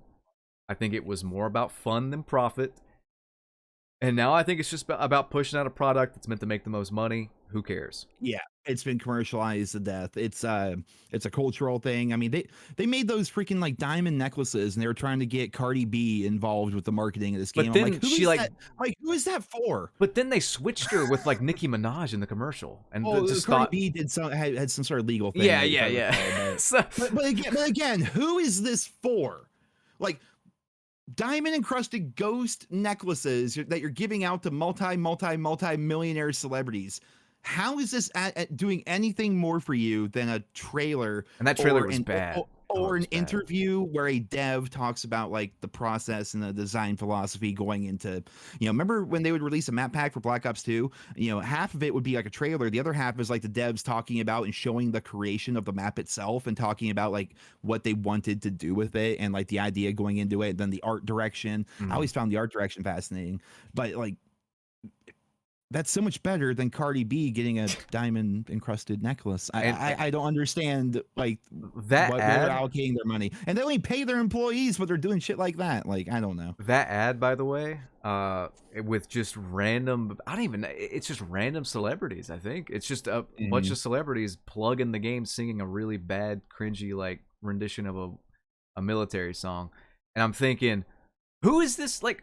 Who are you trying to appeal to? Yeah, who's gonna watch this and go, God damn, did you see that new trailer? Like, you're making a game for 60-year-old dads in front of their TVs and like 12-year-olds did they really care about Nicki Minaj that much to put her in? Maybe Maybe she, we're out of touch. Maybe they are, and we're just really out of touch. Because I'm maybe. with you. I don't get it. I don't understand who that's for. They brought out Like, Snoop Dogg for Vanguard as like DLC, and they're making all the weed 420 jokes. And I'm like, guys, it's like uh, 2022. It's not like it's 2009 on Modern Warfare 2, but yeah, where weed's like where taboo where or the weed edgy. emblem is like actually it's still illegal, so you're doing something edgy. Like you're not edgy and cool anymore. Oh, Snoop Dogg's like you didn't rock, 60. Like you didn't rock your Joint Ops calling card back in or High Command back in Modern Warfare 2. I used And to. here's the thing, the fact I can remember calling cards Oh, from that game. dude, mine was the ID thief Mhm. because nobody used copycat the death streak, so I would pick the I, ID thief. I feel like an ass now because I got into those 10 prestige lobbies, which were almost unavoidable. Mm. And so throughout the entirety of my time in Modern Warfare 2, it was the pink heart. It just was like the less than 3 sign. Yep. And then my emblem was COD 4. So it was heart COD 4 was my was my thing all throughout Modern Warfare 2. But yeah, when you hear so much about, like, not to harp on too much, when you hear about, like, all the allegations of Activision and how they don't pay their employees and the cube crawls and the crunching and stuff like that, and then meanwhile they're like, here's this $300,000 necklace we want to give the Cardi B and Kim Kardashian or whoever the hell Nicki Minaj you said, I think. Like, there's a disconnect here, and look, these people have forgotten more about marketing and stuff like that than I've ever learned, but it does not make sense in my head. It's just they're out of touch, and you talking about the calling cards or whatever. I remember that Joint Ops calling card from Modern Warfare 2. Mhm. In Modern Warfare 3, I got the Darkbringer calling card because I would shut down reverse boosters. You got that one by destroying like enemy tactical insertions. So I would Yeah. find not the reverse boosters, but the what did you call them back then? Just boosters. Just boosters, yeah, just boosters. Modern Warfare 2, and you said Modern Warfare 3, but Yeah. Modern Warfare 3, I got like the back then version of swatted pretty much for I did boosters exposed video. And so these guys were boosting. It was on Bakara. I've told the story on my channel, but the fast forward version is I caught them boosting or whatever. I did my best to shut them down. Eventually, I did. Then went to theater, made a little montage out of it, made a video called Boosters Exposed. The problem was my gamer tag was in the video, and back then, like, I was on YouTube. I was very new. This is like right at the start of my channel. So on my Xbox gamer tag, you go to my bio, it says Joe, and then it literally said my hometown as my location. So they find me on Facebook, which was not blocked whatsoever. My phone number was right there. They got my phone number. They started using programs to spam me with like thousands and thousands of texts at a time. Mm-hmm. And then they said, this is not over. We're going to put you on the dark web. And I started getting creepy ass text messages from people that are in towns that like are 20 minutes away saying that they're like a 40-something-year-old man and they want to know my ASL and stuff like that. And so they basically just put me on the dark web claiming I was like a 12-year-old girl that was like looking for a good time or something like that. And I started, it was getting bad until eventually I'm like, Mom, what do I do? I was trying to like fix it myself. And she's like, we just have to get you a new number. And then I did, and I never had any issues ever since. But it was scary shit. Like, people said, like, you're sitting there and just like doing whatever, and suddenly you get a text message from a number you don't know saying you fucked with the wrong people. It's like, what? And then now suddenly like your phone's blowing up, and yeah, they were not happy. But I used to go and hunt down boosters all the time. Sandy Ravage, that with his Booster Justice videos, it definitely encouraged it. I learned all the spots, and God, I had nothing to do, man. I was like some kid in high school, so I'm like, I'm just gonna run around this ground war match, and is there boosting afoot? Oh, and so like I know every spot, and I'd go hunt them down and just make them miserable. I remember doing a few, and I told people how to do it. And I'm like, just listen for the sound that sounds like a fat guy undoing his belt buckle, and you'll hear him. You know what I'm talking about? Like it's like a little sound. Oh yeah. Oh, that's when they respawn. Yeah. Yeah. And then when they're placing it, you can hear like the chip, yep. Like as he's sparking it up or whatever. Yeah. Yep. And again, we're into our brain. These sounds are just. And I want to reiterate to all of you right now, I am not a big MW2 original fan. I did not play it that much. I've played it throughout the years quite a bit. I probably have, Jesus, I don't know, like 200 hours on it maybe total. Like not really that much. And I still not even remember 10 days. Jesus. Yeah. No, I didn't play it that much. Oh, I did. Yeah, I'm more of a. I was always a much bigger fan of MW3. I just thought MW3, for me at least, and this might be controversial, I thought it was just MW2, but like fixed, like not Mm. ridiculous. So it was like MW2, but with that patch they were gonna give us. Yeah. So I enjoyed it, and the Moab and the specialist bonus and stuff. Specialist was a game changer for sure. Yeah, I did a whole Moab Monday, Moab Friday series, and that was how I had fun with the game, which is kind of unhealthy. Like either I go on a 25 gun streak or I didn't have fun that match. I But had it fun was kind of with like it. my mentality. I had fun with it, getting Moabs, of course, but also the strike packages I actually kind of liked. I like the support streaks. I like the assault streaks. Again, and you could have different strike packages on different classes. And if I recall correctly, you could kill streak Q, like assault kill streak Q in MW2 and 3, or one of those old Call of Duties. I Like, think it was in Modern Warfare 3. Yeah, so if someone yeah. had a helicopter up, you'd call yours in and it would come in next. Yeah, you wouldn't have to just sit You there have and to- wait. yeah. Oh my god. Spam. Oh, but Ugh. we used to have to pull out our deagle or a pistol or whatever because the animation was slightly faster with a pistol in your hand to try to call in a kill streak as compared to your primary weapon. So you pull out your pistol and you're spamming the helicopter, hoping that you're the next one that comes in. Mhm. Back that was in COD 4, and Modern Warfare 2 is probably the same, but I think it was. can't. I can't remember either. But and that's another thing too. So I remember like people were kind of upset about the long animations of like calling and stuff in those old games. So Treyarch's like, okay, we're gonna fix that. And I think by Black Ops 2, it was like instantaneous calling stuff in. Mhm. And they then kept they that. got rid of that with this game. And I'm like, Ace Go made ahead with that. Ace made a video on it. It feels like I'm underwater trying to call in a UAV and a counter UAV in this game. Feels like I I'm saw a underwater. video. They say if you go prone, like right as you call it in, it like skips the animation. But yeah, it's horribly long. They're just Especially on shipment. I'm like, okay, counter UAV. UAV. I've died 4 times in the time it took me to say this, by the way. And then now we're gonna call in wherever the SAE or wherever the other low streak is. I'll call my. This is I almost don't want to call in my streaks. It's like a. It's in too games like slow. WoW and stuff like games Yeah. like WoW, it's like, oh, doing this is actually a DPS loss. Like if you Yeah. you bother to use this spell or whatever, you're losing damage. I feel like I'm losing kills and experience by taking time to call in kill streaks in this game. Like it's a waste of time. It feels like sometimes. And that's another thing too. We went from like I remember when Modern Warfare 2 came out, all these new streaks, right? And then each Call of Duty after would be like, oh, that's a good idea, customizable kill streaks. We're gonna like add on to that. So like MW3, you got the strike package along with that. And then like, Black Ops 2, you just got a ton of different streaks, ton of different assault streaks. And then like they keep going with that. Black Ops 3 even, you had like the wraps. They're like, dogs are old, let's get the wraps. And then you had that big Terminator robot that would kill people in Black Ops 3. All these cool streaks, all this cool stuff. And then it's just like they stopped being remotely, I guess, creative with it. Everything in Modern Warfare Roman numeral 2 we have seen. Does anybody even like the Juggernaut? Like nobody runs it. It's pointless. No. It doesn't feel like I an don't run ultimate streak. high streaks at all. I don't care.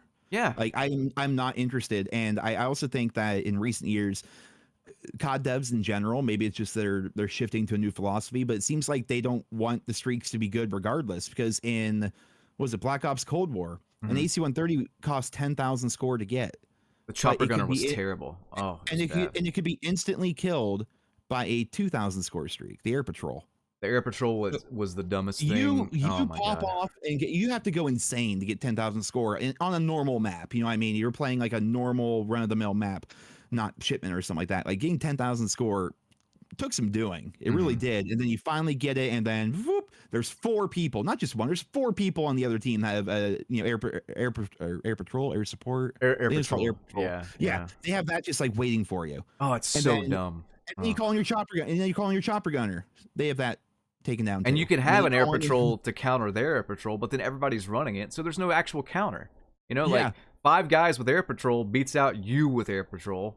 Like Because, skill-based matchmaking, for damn sure your teammates aren't running air patrol. yeah. They're all running the highest streaks in the game, but they're getting 10 kills a match is what they're doing. It's I don't know, like Call of Duty lost. There's like, okay, so there's one last thing, and then I'll let you go because I know this is running long. But Call of Duty lost like what its core thing was supposed to be. You can make it arcadey or more milsim or whatever you want to do with it gameplay wise. That's fine, but you need to keep that core thing in it, and that core thing in it is threefold. It's good, fun maps that play well, and a lot of them, as many as you can give us, you know. Yeah. Uh, Good, fun, interesting, balanced rock, paper, scissors perks, and fun, inventive, creative, rewarding kill streaks. You give us Yeah. those three things, everything else just falls into place. Like, you know how to Yeah. make, they know how to make guns feel well. They know how to relatively balance guns out. Whatever they want to do, like, just literally give us that. 100%. I could not agree more. And I'm thinking like one of the big things I've been missing since like the new era of COD, which is in 2019 there, kill streaks aren't even a factor for me anymore. I use UAV, counter UAV, and probably whatever the next lowest streak is. 'Cause They're I just don't boring. care. They're boring. They're boring to use. And you were in some of, and they're sometimes hard to get. And when you do get them, they're very underwhelming or they're countered immediately by an air patrol. It's like, what's even the point? Whereas, you know, using things like in Modern Warfare 2, going back to, I know you weren't like the biggest fan of the original, but you know, being able to play on high rise, well, high rise is a bad example for kill streaks, being able to play on terminal and then getting your chopper gunner, that felt really good. Afghan, I thought was a really good map. AC-130 on Afghan when you're playing domination and they're stuck at the C flag on top of the big hill. Yep. Oh, the AC-1, it was fun. AC-130 in the bunkers, if they were camping. Like, you could angle it and like you shoot the big cannon into the bunkers and kill them. And then I say that I'm not the biggest fan of MW2. I don't want to give the wrong impression, because each year I appreciate it more because I realize it was like the total casual experience. I guess that was my issue, was that it was a little too casual for me at the time. Had streaks and insta kill weapons. There was a lot of dumb stuff that I don't really like, no matter the Call of Duty, you know, like I didn't like getting commando lunged upstairs, you know. Then again, I did like doing it. I just didn't like it I didn't like it being done to me. It's fine when I do it. Yeah, I mean, like going to Black Ops 1, dude, like the chopper gunner on jungle, or just calling in dogs in general in that game felt really good. Like Black Ops 1 is back to good announcers. You had Ice Cube in that game. Like, and now I can't even tell you. Nothing is. I'm not even saying it just to say it, but nothing. I don't even know who the announcer is. I don't care. I could turn. I would turn them off if I could, but I need to hear if they're capping B. Yeah, I guess. if anything, especially if you're having a bad match or wherever, where you know SBMM kicks in, all you hear is enemy this, enemy that, enemy this, enemy that. Like every 2 seconds, the enemies are doing something, and you just have to hear about it. And it's like, dude, can I turn you off? Yeah, but I need to hear they're capping B. But why should I? Because there's no point to winning. Why would I want to win? Why would I want to win? And that's another thing. Call of Duty before, there was no real point to winning, but the whole game is like a sandbox. Like, I used to love reading other people's combat records. Like, holy, like XCal, for example. You did too. You guys had weird combat records, like the Olympia be your Top Gun. And that's fascinating because every other combat record you look at, it's the FAMAS or 74U. And then I made an alt account based on the stuff you guys were doing, and my Top Guns were the Akimbo Scorpions. Because those things were fun as hell to use. They were. And I wanted to have I called it a manly combat record. I wanted the Olympia and the Scorpion to be my two guns. Those combat records, I remember in Black Ops 2, my Black Ops 2 account, I entered some hacked lobby and they messed up my combat record. It changed something with it, so it's gone now. But my original Black Ops 2's hacked all shit. Yeah, it's really hacked. So my original combat record was my top weapon was the M1216, that strange shotgun. I don't know why. Like, it was legitimately one of my best guns that I could use. And I hated that gun. I did go back and watch my old videos with it. I could use it suppress. I don't know what it was about it. I really liked it. And it was like one of my best weapons. And that was my top on the combat record. And then XCal Bruce's, his was the Cap 40 or Cap 45, whichever it was in that game. I think Cap 4. I think it's Cap 40 because Yeah. they used to call him Cap 40 Jordy. Yeah, there you go. And my Top Gun was the R870, which was, oh, to be fair, pretty busted, but it was a pump shotgun, and I love pump shotguns. that So, was one of the best shotguns ever in COD. It's it's a so great one. fun. It's It very made everyone fun. so mad. Yeah, it did. It was very fun. But yeah, we used to hop in the lobbies with those two weapons as our top on combat record, and people in the lobbies would think we were hackers because they're like, nobody uses those. Like, what are you guys doing? And then Yeah, we would, everyone lobby leaderboard and combat records, man. yeah, you could check Go on, it I'm sorry, in I'm the interrupting. lobby. You could check it in the lobby. And I again, Black Ops 1 had heat maps.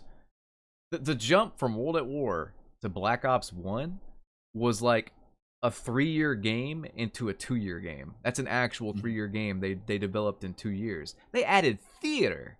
They added theater. They added customizable streaks. It felt different, like radically different from World at War. I don't know. Just Why is it, going back to it, and again, if it's running long, just cut me off, but it really seems like, again, Bobby Kotick's box in the back of his closet there, where they throw away all the good ideas and stuff. Why is it that the first like iteration of something appears to be the best when you would think they could, iterate upon stuff and make it better? Why is it that the Black Ops 1 combat record was objectively like the best combat record we ever had? And it was the very first one. Why was, in Black Ops 1 theater mode did have some problems, but why was Black Ops 1 theater mode also the best theater mode? yeah. Why? Yeah, theater mode's gotten worse. It was the first version of both of those features, and they only got worse any time they brought them back. Yeah, Like they somehow made the combat records worse year after year. I don't get it. In some games, I love Black Ops 4. Black Ops 4 didn't even have one. You had to use your phone. Black Ops 4 had the worst theater mode. They took away like I think it was Cold War that took away hit markers. So no, not even took away like names. Even you couldn't tell who was who. Yeah. No, you're right. I had a really good game. I wasn't recording. I'm like, shit, can I use theater or something? And I'm like, I'm not posting this. Black Ops 4 is actually was decent, but it would crash and glitch a little bit. But yeah, I ain't used it much. The point is, I don't expect, and I still like Black Ops 4. I don't expect perfection. Just like, oh, another thing they didn't bring back, reactive camos. Black Ops 4 had reactive camos. They'll be in the shop eventually. Just give it time. I don't know. I don't think they will either, actually, now I'm thinking about it, but like, what an amazing idea. Reactive camos, reactive gold, reactive diamond, reactive dark matter. Then even the reactive ones that you got for free, mind you, via the battle passes that came out every season. Like, those were cool as shit. Reactive camos were great. They could do so much, and they do. It's like they're doing everything they can to make this game boring, and I am happy to see it falling down the Steam charts every single day. It's about to get beat out by Wallpaper Engine, whatever that is. Well, it's a game. It's a game you constantly have running in the background, and it makes it so your wallpapers are like all animated and stuff like that, and it doesn't take up too much power. I see. But, okay. Okay, the idea of like reactive camos, right? They're so cool. It seems like everyone likes them, except for the people that say, "Oh, they're unrealistic, doesn't fit," But meanwhile, in our World War II Call of Duty Vanguard game, we have Snoop Dogg running around with a Mosin Nagant, whose magazine literally has just weed nuggets in it instead of bullets.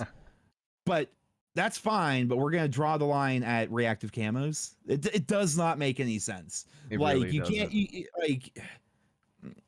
I don't know. I hate the COD is realistic arguments and stuff like that, because objectively it's not, and it's only gonna get crazier as we go on. Like season 2, I think, for Modern Warfare 2 is rumored to be very Asian themed. They're gonna be bringing back Castle, it appears, and there's gonna be that's gonna be the dawn of all the anime guns and the anime skins and shit like that. Like that stuff's gonna be there. I'm like, oh, but that's realistic. No, it's not. Nothing about There is COD nobody fighting over in the Ukraine right now with with a waifu on their gun. And hey, if you want to go this route, that's fine. But I talked about this in Cold War. One of the biggest issues I had with Cold War, and you can look this up on YouTube, Vonderhaar is sitting there selling the game and talking about how it's gritty and realistic, and it's based during it's authentically COD. It takes place in the 80s, set in the 80s. There's nothing really about it that feels 80s. Nobody could really place the time period. Besides that Miami Beach map a little bit. Yeah, and maybe the mall map. Yes. But That was my favorite map. In terms of like new original maps that have been released, it's called the Pines. yeah, It's a mall in the 80s. I love that map. It doesn't even play amazingly. Like it's an okay map to play, but aesthetically, it like looks cool. Yeah, that is hands down one of my favorite new maps ever. I love it. it And looks it and looks great. and I like 80s stuff. Mallrats is one of my favorite movies, you know. I was gonna So say well, yeah. there are so many crossovers, so many cool things they could do with that. I was like, Mhm. man, if they weren't greedy assholes, they could get some kind of Stranger Things tie-in. That would be Oh awesome. yeah. Like, there's so much they could do with the '80s, you know, like, Mhm. and they did like nothing. I don't know. They gave Yeah. us Rambo. Oh, I would say you forgot Rambo and the Terminator, I think, but you couldn't just earn those. You had to pay like $30 a pop for them. John McClane as well, but that's like '90s, Ah, isn't it? Oh, and the did Donnie they Darko skin. That's also Ghostface there yeah, towards the end. that's also '90s.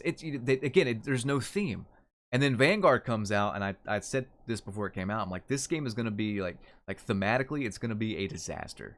They're not gonna stick to World War II, and guess Mhm. what? Here's Snoop Dogg shooting me with weed pellets. You know, like a few months in, and this man again, it's not cool anymore. This man's like 60. This man's 60. He's okay, Snoop Dogg, you smoke weed. Like, what else do you do, man? You've been doing this for like 15 years. Uh, You know, I mean, what are you doing? he does those Corona commercials. I see him in quite a bit. I saw him at my With- local Food Lion. Yeah, there's a statue Mm, with him holding a Corona. It's actually quite good. But okay, Snoop that's Dogg, it. you drink and you smoke weed. Like I did that in college, man. Like come on, dude. Well, they know who they're appealing to with with that kind of marketing, I suppose. They're looking for that college kid that just smokes weed all day and plays COD. I guess, Or but drinks all day and plays COD, which I've been there, but yeah, I just but in World War II, I mean, I don't know. If you're gonna do that, and then they got the Attack on Titan skin or whatever, like if you're gonna do this stuff, that's fine. But don't give us don't limit yourself to the setting in the first place. Don't say it's a World War II game, and well, they then did with the original World War II. They, Chrome camo, the dark matter equivalent, had to be down to earth and boring mhm. because it's World War II. It looked And good though. It then looked good, it you it know. did, but it's just like the blueprints nowadays, where there's blueprints already have gold camo equipped by default. There were chrome weapon variants in World War II. You couldn't tell the difference between chrome camo sometimes and just chrome weapon variants. And they eventually updated chrome to make it look a lot better. They added that oh, there's a term for it. Like there's like an oil stain in the driveway. It gets kind of like that rainbow look to it when the Yeah, light yeah, hits yeah, yeah. whatever there's a term for that, but that rainbow look, they put it on the chrome. They made it look better. Color light diffraction or whatever. Like it's like Oh, diffraction, I think. I know what you're there, talking about. there, there's yeah. I'm Yeah. glad at least you know what I'm talking about, because there's a fancy word and I can't think of it off the top of my head, and someone's gonna say it in the comments. I'm gonna feel real stupid, Yeah. but they did to make it look better. But then you start seeing some of the stuff they put in the shop later on, which they start adding some animated camos and stuff like that to the game. It's like, if you're gonna do this to begin with, you knew you were gonna do this. Like the DLC and stuff like that is it's already been data mined for Modern Warfare 2. Like, we already know a lot of the stuff that's gonna be coming. If they know in advance that they're going to make the game like that, then why limit the game at launch? Because all that does is, I guess I know the answer, all that does is make it so the stuff you can earn is lackluster and the stuff you can pay for is fun. And so therefore, you're tired of your lackluster bullshit. You want some fun stuff. Maybe you're going to swipe your credit card. Maybe that's the idea behind it. I don't know. That has But to be it because yeah. and I don't know if you saw this video of mine, but I was actually having fun on Shoot House quite a bit.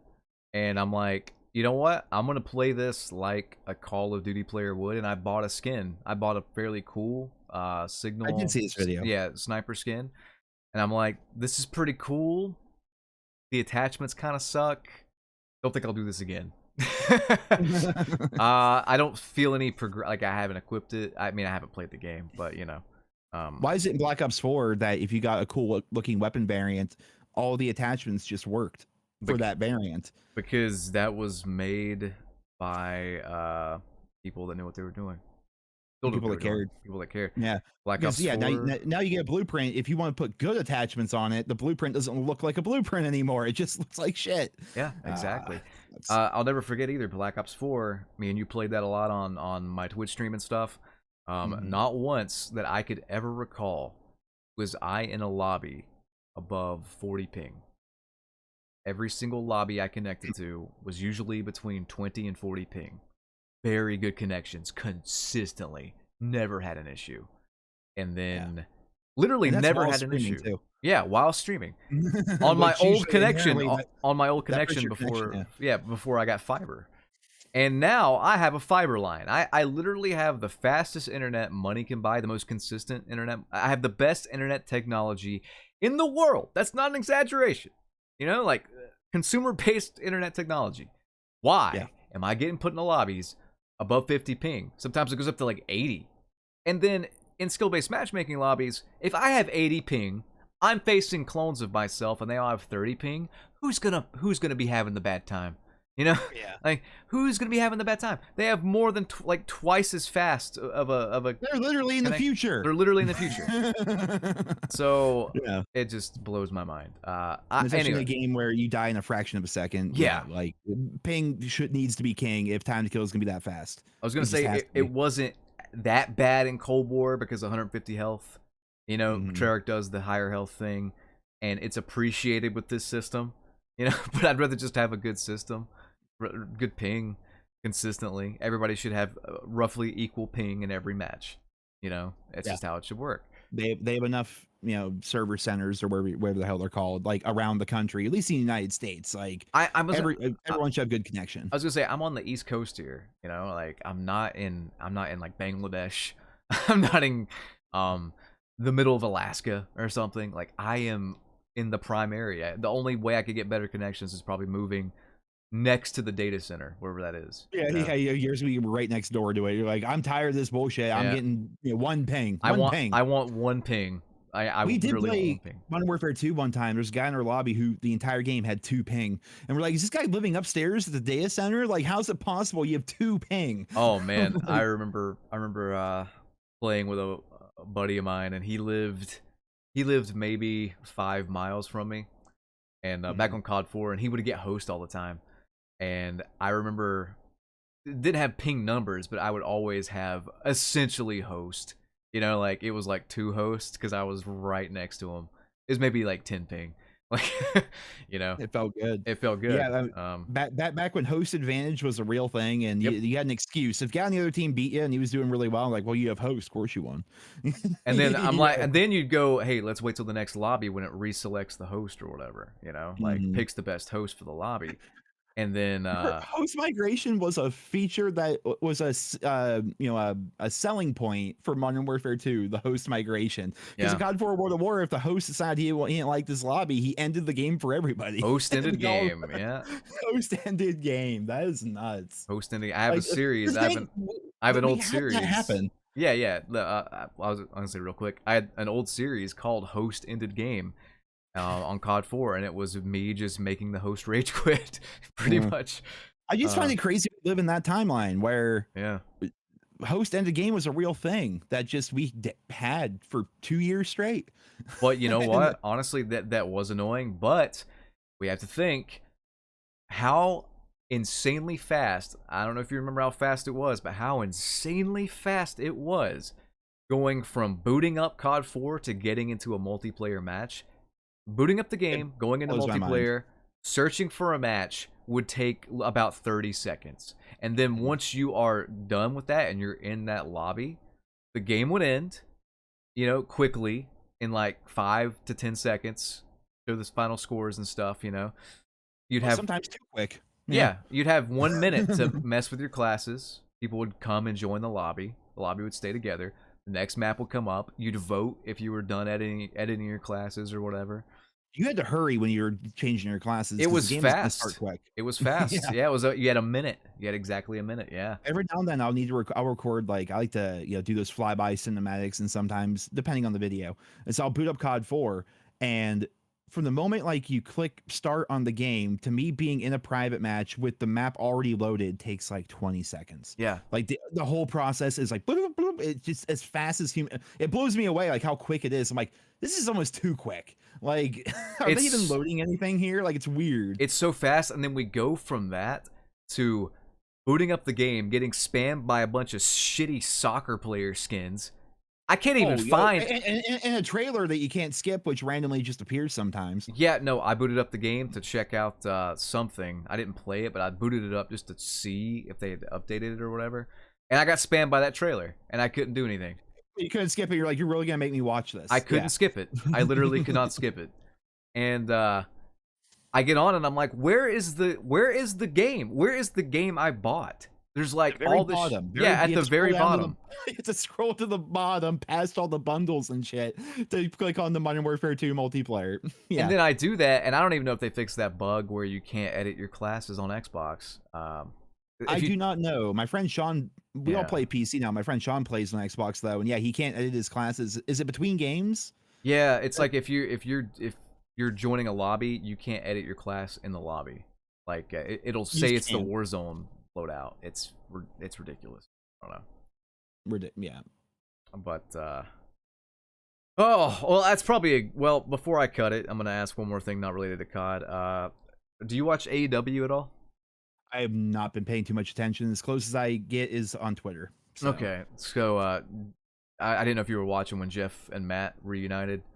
I did know that Jeff was out, and that was good, but I have not seen or heard much of what's going on with that. Okay, I was just checking, okay, because it was a rough watch. Did you see when he got pulled over? Like they had the police body. That was real tough to watch, and I know he went to rehab for a bit, and he's been out for a bit, and because sounds so lame, but I follow his wife, Matt Hardy's wife, on TikTok because she's always posting stuff, and you get to see what's going on with Matt and Jeff and stuff. I saw he was out. I saw he was doing good, and I apparently have to start watching AEW more because I didn't know he was back yet. He's not back yet, but so now you got to describe for me what this reunion was like. So I've always been a fan of the Hardys because I'm from NC, so they are. I met them. Yeah. Yeah. They're like. I think Cameron NC is like maybe an hour or two away from me. It's pretty close. It's not far. And I've always been a big fan, when they first started. And I followed them up until he was doing the Broken Matt thing, and he was Brother Nero. Yep. And I say that's why my name's Nero. Yep. And I remember I don't know, being really hyped because I'm like, they got one more run in them. Like they could still go pretty well. Let's do it. Super hyped for it, and then Jeff does the Jeff thing that he did. He's done. That's what he's always done, and eventually you stop like running out. Like eventually you almost stop caring when someone's because I have people in my personal life that have done stuff like that, and it's like, look, I still care about you, but man, like this is getting old. Like the first time it happened, sure, this is like the fifth time it's happened. This one was a bit different though. This was because I'd watched that TNA thing with Sting and him in that pay-per-view match, and that was rough. Also hard to watch. That was rough. Sting was so upset. Yes, he was. And I remember seeing that video. I remember like hearing about it, and I'm like, well, I kind of saw that coming. I didn't want it to happen, but I kind of saw it coming. And then I saw the video, and I'm like, this might be a little different. This might be like he's actually got some brain issues, like brain not talking about when he got pulled over. When he got pulled over. Oh, he was hammered for sure, but the fact that it keeps, there's got to be some CTE going on. When it comes to professional wrestling and stuff like that, like we're learning more and more about that stuff every day, and it's got to be going on. I would imagine. I thought back to there's an old clip, and you guys can look it up on YouTube if you want. It's Jake the Snake Roberts, and he's feuding with the Honky Tonk Man, and Honky Tonk hits him with a guitar. And usually guitars are like gimmicked, so they'll blow up. You know what I mean? Like they're not real guitars, but this was a real Jeff Jarrett guitars that just explode. Yeah. Jeff Jarrett also just came back, by the way, and he's like wrestling actively. He's great, actually. He's doing great at 50 whatever. Mm-hmm. But anyway, like it's like it's not a real guitar because those that'll knock the shit out of you. So Honky Tonk hits Jake the Snake with this guitar and like fucks up his whole neck and like concusses him because it's a real guitar, and I don't think they meant to do a real guitar, but it just happened. It was like an accident. Mm-hmm. And I remember Jake saying like after that he was in so much pain, he was just doing whatever drug he could because it would, like stop the pain issues he was having. He was numbing himself. He was self-medicating and stuff. And DDP stepped in and basically saved Jake's life. Saved his life, yeah. Definitely extended Scott Hall's life by a considerable amount as well. Yeah. Who would have thought? DDP is like a saint. Like he's keeping all of our old heroes alive. He really is. No, I think he was helping Raven a little bit as well. Last time I Yeah. heard, he'll help about anybody. And Buff Bagwell, I think too recently. Yeah, Buff Oh, Bagwell. for some reason, Buff Bagwell reminded me of Kurt Angle. I didn't. Did you know Kurt, like how many painkillers that Kurt was on for his neck? he's got That's what. a nickname, Perk Angle, for a reason. That's all I'm gonna say. Like, yeah, I Yeah, was unaware of that. I didn't know, and then I watch all those shoot interviews and stuff like that, and that's when I learned about it. I'm like, holy shit! And it was Kurt himself telling you about it. yeah. I'm like, I, But back to the Jeff thing, like this one seemed a little different. I think before it was just like, well, Jeff likes drugs. You know, he likes drugs, he likes alcohol. Okay, yeah, like it's inopportune time. It comes at inopportune times or whatever. But this one, once I saw the footage of him being pulled over, I'm like, oh shit, is this like a Jake the Snake thing? Like, is he doing this to kind of like, is he's getting older, he's getting more beat up, he's still doing the things he did when he was like 25, 30. oh, I You saw know, a match. Oh, you're gonna have to help me out here. Sting's protege looking guy. He's got the Darby Allen. Darby Allen. He's Yeah, incredible. I'm bad with names. He had a match with Jeff, and Jeff did a swanton off the top rope and he hit the steps. onto the steps. Yep. Yes, I'm Mhm. like you were too old at 25 to be doing that. Like I couldn't imagine. Like, are they trying to kill him? Like, There was a match they had. It was just like both of them, Matt and Jeff. It was like a throwaway kind of just tag team match on Dynamite, but it was like a hardcore match. And mm, these guys, like both Matt and Jeff, if anybody knows what I'm talking about, chime in the comments. But I think it was against Butcher and Blade. I can't remember the tag team they were facing. I just remember Matt and Jeff literally like taking suplexes on the concrete outside and doing stuff that like 45-year-old men with like 20, 30 years of experience probably shouldn't be doing. yeah. You know, like they're still doing the crazy style, and I'm like, There's I, no way Jeff Hardy jumps out of bed in the morning with a spring in his step. yeah, Like yeah. he's got to be hurting.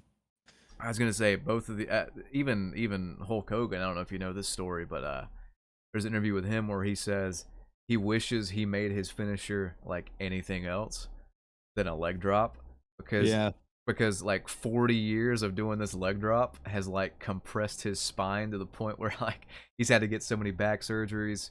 He's lost like 5 inches of height, you know, Really? like 4 or 5 inches of height. Like no shit, legit. Oh, okay, but think about it. Like if you have a carpeted room in your house, just get a little jog going, then jump and then land flat on your ass. Tell me that's not gonna hurt like hell. And then do it for 30 years straight. And then Yeah. tell me how you feel. I You already know, would do that top rope leg drop, and I'm like, how is his like hip still working? he's still doing it. He's still no. Actually, you know what? I think he switched to an elbow drop. I would Because need pads in my pants. Like if I'm like jumping, if I'm like if I'm doing this, like I need a butt cushion. And maybe that's why they wore the baggy pants back in the '90s to hopefully save their asses and hips and stuff like nah, that. I don't because- think so. I think they just did it. Yeah, I think I the think they '90s, just- the '90s fashion did not hold up as well as like '80s and stuff like that. I don't think like No, the no. Jinko jeans and like the parachute pants, like that stuff is just uglier than sin. It really. Is. I was gonna say I had a pair of those. You know, in middle school or whatever. Thought I was the coolest kid. I would get stuck. Sounds like you just looked away from the mic. I think you have them. You're looking at them right now. Well, I looked away from the mic to belch, but we can pretend Well, that that's funny, but I prefer this scenario where you're looking at your like unwashed laundry and they're right there. my collection That's of what you Jinko jeans. Yeah, That's what you wear around the house. yeah. I went from I went from the style was really weird because like the 2000s was like skinny jeans and like skater shit. So it's like you go from Jinko jeans where you get literally stuck in the door. I remember shutting my jeans in the fridge. You know, like they're so baggy. Shut them in the fridge. And then I'm like, well, I'm gonna go, you know, the really tight pants. That's the style now. And then like my balls are suffocating, like they're getting Mhm. squished. And I'm like, well, this Yeah. isn't working. And then now I've kind of settled on just slim pants. Like this is a good. I go for like the slim athletic, and a lot of them have that like, real stretchy material. Like I didn't Yes. buy jeans for the longest time. So the first pair I bought a couple years ago when I was like getting a new wardrobe because my old shit was just old. I'm like, since when are jeans all stretchy? They don't look stretchy, but they're. I was blown away, and I thought it was cool. Jeans are the stretchy material is like a godsend because oh, I can jeans are literally actually yeah, comfortable I now. can work out in my like slim slim to skinny jeans, and it's more comfortable than Jinkos, and I don't get I stuck wonder on stuff. So, I wonder if the baggy pants will ever make a comeback. I hope not. I kind of I'm too. saw them making a comeback like briefly, but I think it was like a fad, TikTok thing or something. So, Well, thankfully. speaking of fads, hopefully skill-based matchmaking and all this nonsense will also be a fad. Maybe we can then stop Oh, making 2-hour videos ranting about it. maybe in 2 years, or not 2 years, but maybe like 10 years, I'll say I'll look back on this time, and I can't imagine it getting worse. I don't see how it gets worse from here, and they still sell. Oh yeah, I have no idea. Because Yeah. like I'm not even saying this because it's fun to say, and the newest COD's always the shittiest, but like Vanguard and Modern Warfare 2 are the worst CODs I've ever played since I started playing. Those two for me are you can't. I don't see how you can go lower. I don't see how you can go lower. Like if they keep updating the game and make it good, if they improve it, like cool. But Mhm. that remains to be seen. It could be a Vanguard thing where they just keep making it worse and keep breaking things, and I don't Well, know. there's that rumor that year 2 is just going to be like Modern Warfare 2 remastered, where they're going to bring back almost every map from the original game. That's just a Um, rumor, and we're a year away from that, but we'll see. Now, see, here's the catch-22 of this. If this game continues to bleed players like it's doing, Mhm. I only have the Steam data to go off of, but like Yeah. every single day there's a very clear downtrend, and this is not just MW2 multiplayer. This is Warzone 2. This is DMZ campaign. It's 4 games in one metric that Steam's counting, so it's actually worse than it seems. Like if it's just multiplayer, there's no way it's in the top 10. You know what I mean? Like Yeah, I never really considered that, but you're right. I mean, but Warzone and Modern Warfare 2, like I'm looking at my Steam page right now, Call of Duty Modern Warfare 2, Warzone 2. Like yeah, it's all one game. So Warzone and COD multiplayer are being measured together, and so when COD starts dropping down the charts and stuff, that's a problem. I never even honestly considered that. Like somehow it didn't click in my head that they are, for all intents and purposes, the same game, and therefore any metrics associated with it mean that the entirety of the game is suffering, not just one aspect of it. yeah. Huh.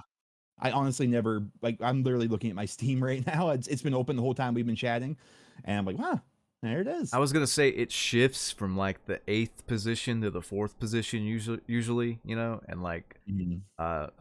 PUBG was beating it, and I'm like, if PUBG, which is PUBG is never, it was never a good game. I don't get it. Sorry, I was but it gonna was say, never a good game. I was gonna say it just like if PUBG and like these old games, like Apex was beating it yesterday. I'm like, if these old games that are just one mode, it's just the BR, like Mhm. if this one thing is beating out this brand new IP, I don't care if it's on Steam, I don't care what platform it's on. That shouldn't be happening. This is like a juggernaut of a Mhm. franchise here. Yeah, and we This can't use the excuse that, COD always sucks on PC. That changed with Modern Warfare 2019. It's one of the things that actually yeah, got better with cross-platform and all that. Like, so Steam and stuff does matter. exactly, and people are saying like, well, there are people on Battle.net that have it, and I understand True. that, but like this is the only metric we have to go on. This is the only Mhm. way they're releasing numbers. So Mhm. if I only have this to judge and I see it going down, that's still a problem. Like it shouldn't be Yeah. going down like this not to this extent. Every game's gonna bleed players from the initial thing. I get that, but this is like a very clear downtrend. Yeah. If you look at the actual charts, I'll link you to. Um, Okay. And um, there's so many different ways to measure. And like you said, you can say, oh, there's Battle.net players, there's console players. This is only, one platform on PC that we can measure here. But it is measurable. It's actually tangible. Like these are the only facts that we have. Everything else is just hearsay. I was gonna You say know? like CS:GO, it's the top dog. It's been the top dog. You will see players stay consistent. You know what I mean? Like the hours played, the current players. Like you'll see everything in the top 10 here. It's gaining players, except Call of Duty. It If you just if you it's look going at it, down you can every look single at it just year. gradually going down, and that's worrying because for another month there's nothing. Yeah. Season 2, yeah, season 2 will be February, but based on what they've revealed, like we don't know if anything is going to be coming throughout the entire month of January. And if we're already trending downward, I mean, maybe they're relying on Christmas sales to, and having season 1 content be all out Oh there. man, And that's another thing I didn't think about. But like I know like it's more of a physical game. I guess it's still physical game discs for not digital nowadays. Well, I don't Mm, know. I mean, like Christmas happened and the game didn't move. If you look, like on the 25th or whatever, or 24th, yeah. 25th, it did not move in players. There's a bump for the free to play time, but the fact that there was a bump for the free to play time and then like it goes lower after is actually really bad. I'm Oh not yeah. just saying that because I'm like hating on it.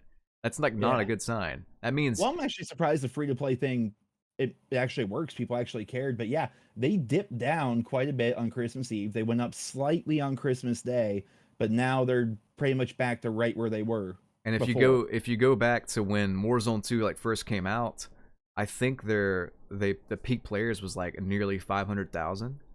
And now we have what it's way lower. I don't know. And now we have not 500,000 for sure. 150k, and that's actually high. That's the highest I've seen it in a while. It's been around 120, 140. So it's not a Mm. good sign because that's all those modes together, you know.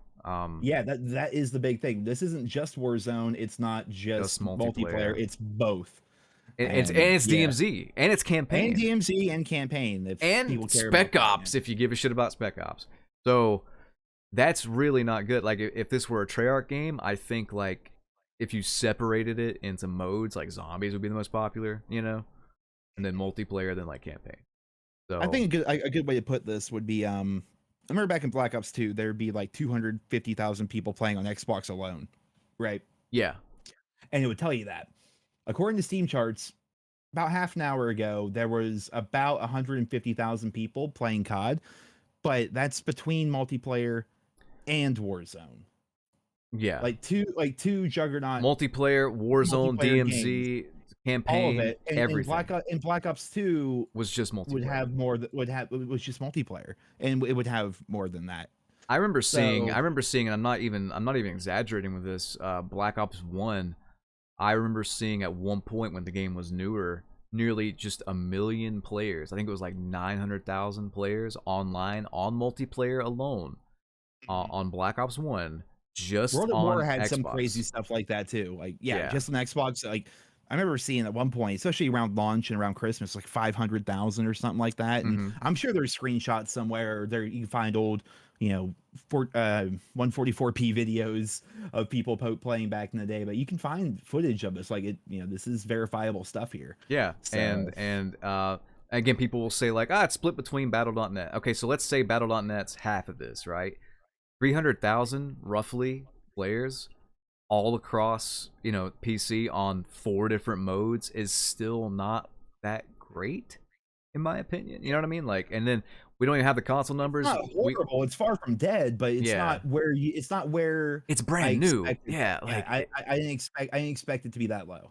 just I don't know. I couldn't believe it earlier. I was literally seeing PUBG and Apex Legends above it, and those games are old. I mean, you know what I mean? Like they're old games. They're still And making money hand over fist, but they definitely yeah. have to be seeing this stuff. I'm sure people at Activision and stuff like that, like they're taking note of this, and hopefully, actually, if the trends continue here, maybe they're gonna push out some content for January that they Well, haven't announced, they need to and call that an we audible. They need to call an audible and get something out. Like they need get to. those numbers up. So here's the thing, though, and this is what I'm hoping. This is like the last hope for this game. If they do just remaster Modern Warfare 2 essentially and bring us the old guns and the old maps all from that game and put it into Modern Warfare Roman numeral 2, and then you see a giant increase in player base and player retention, you know what I mean? Oh, it would though. It would because Yeah, it would bring back the people that have long quit the franchise because they're old and they have families and like yeah. work a 9 to 5 and stuff. But when they hear Modern Warfare 2 is coming back, it's gonna be big. And if they do that and they see, you know what I mean, like all the people coming back, but then like the only thing I could think is like with skill-based matchmaking, it will deter people. You know what I mean? Like they'll come back but then fall off again.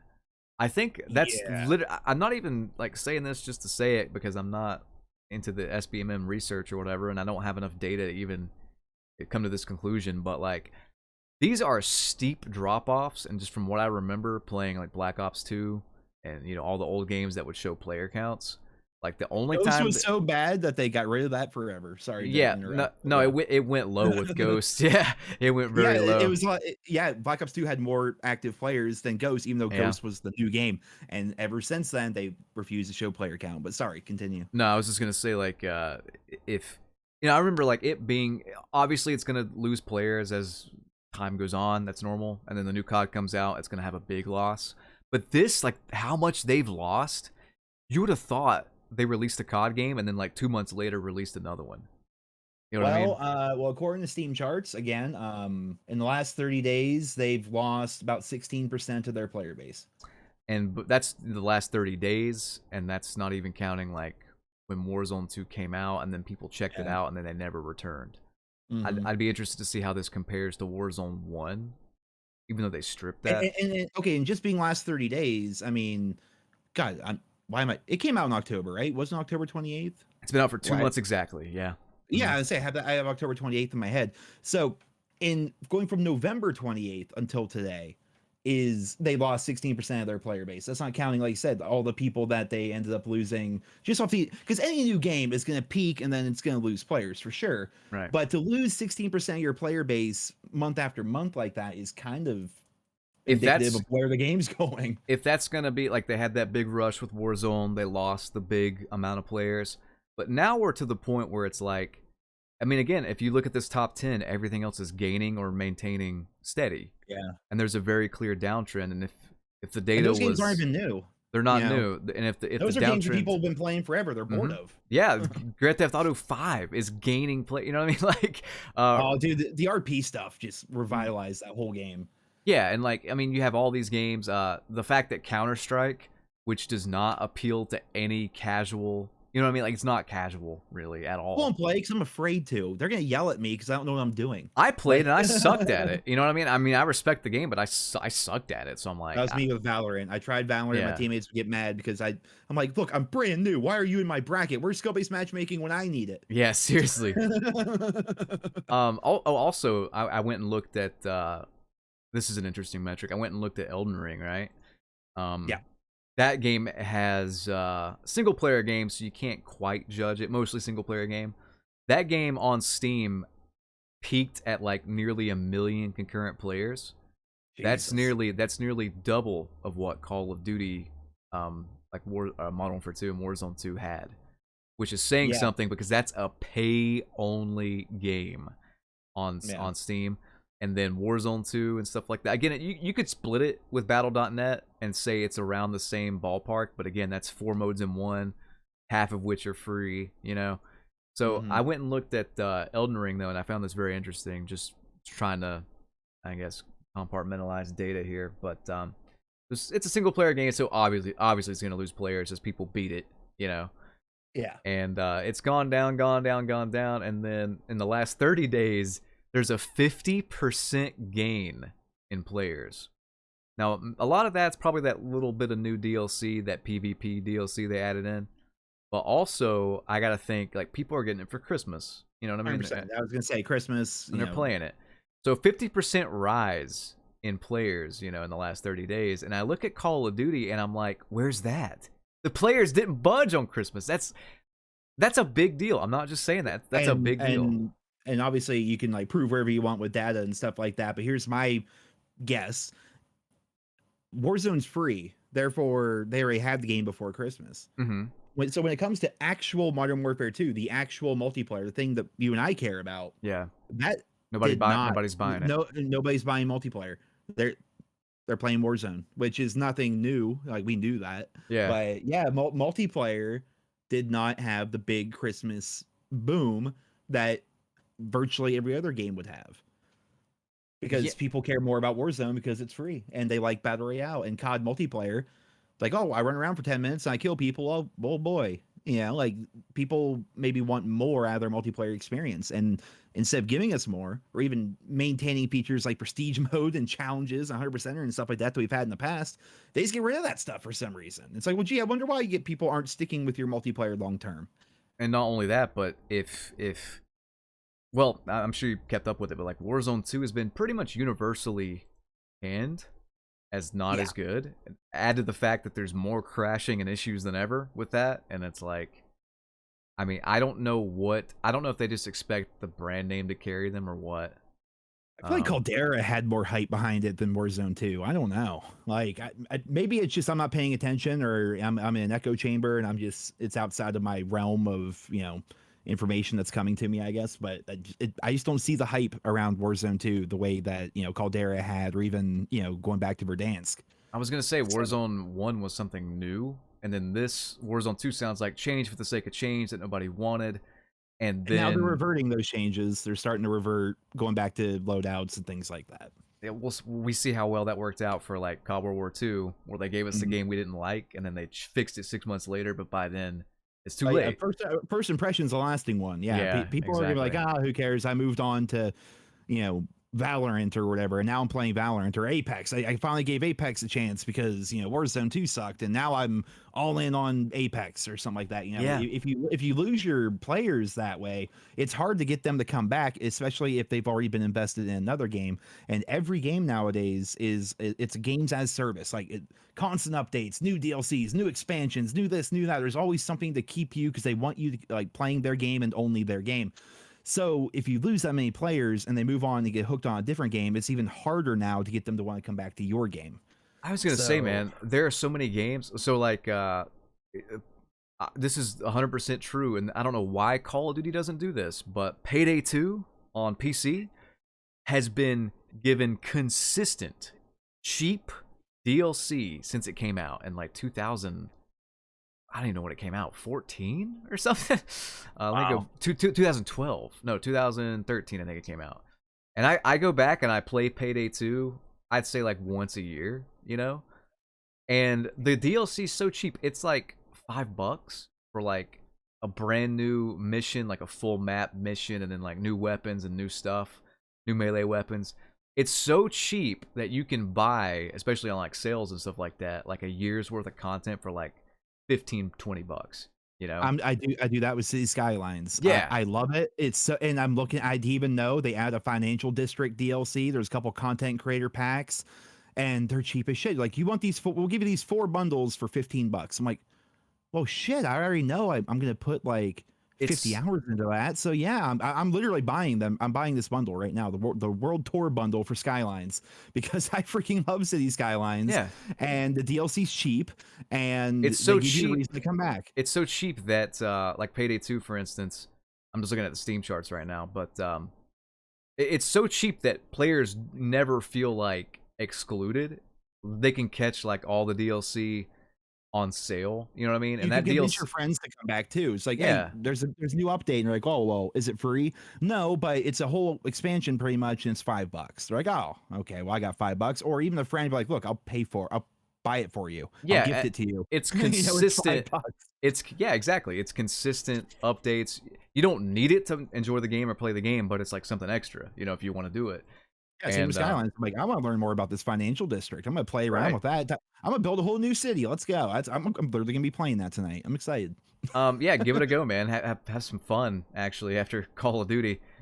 But Yeah, like, I could go grind camos, or I could build a new city. yeah, I'm glad you have that kind of relate it to, because like I've been playing Payday 2 for, you know, since it came out basically. Stuck with Mhm. it, keep coming back to it and playing it. And I look at the player base, and I'll link this to you.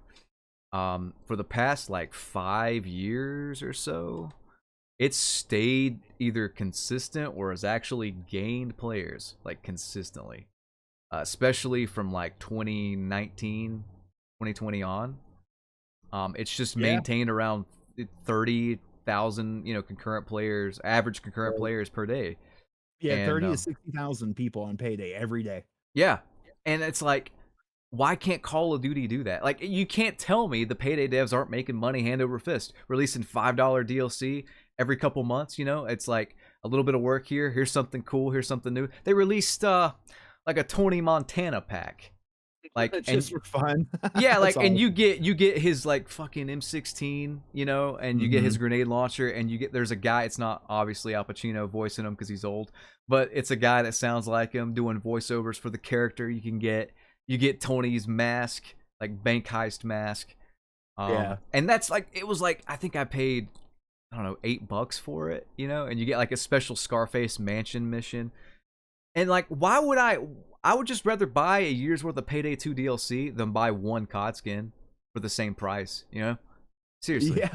It Like just, literally a skin in a game that Modern Warfare 2 is gonna be a 2-year game, but still, usually a game that's irrelevant in 6 months, and that money just disappears.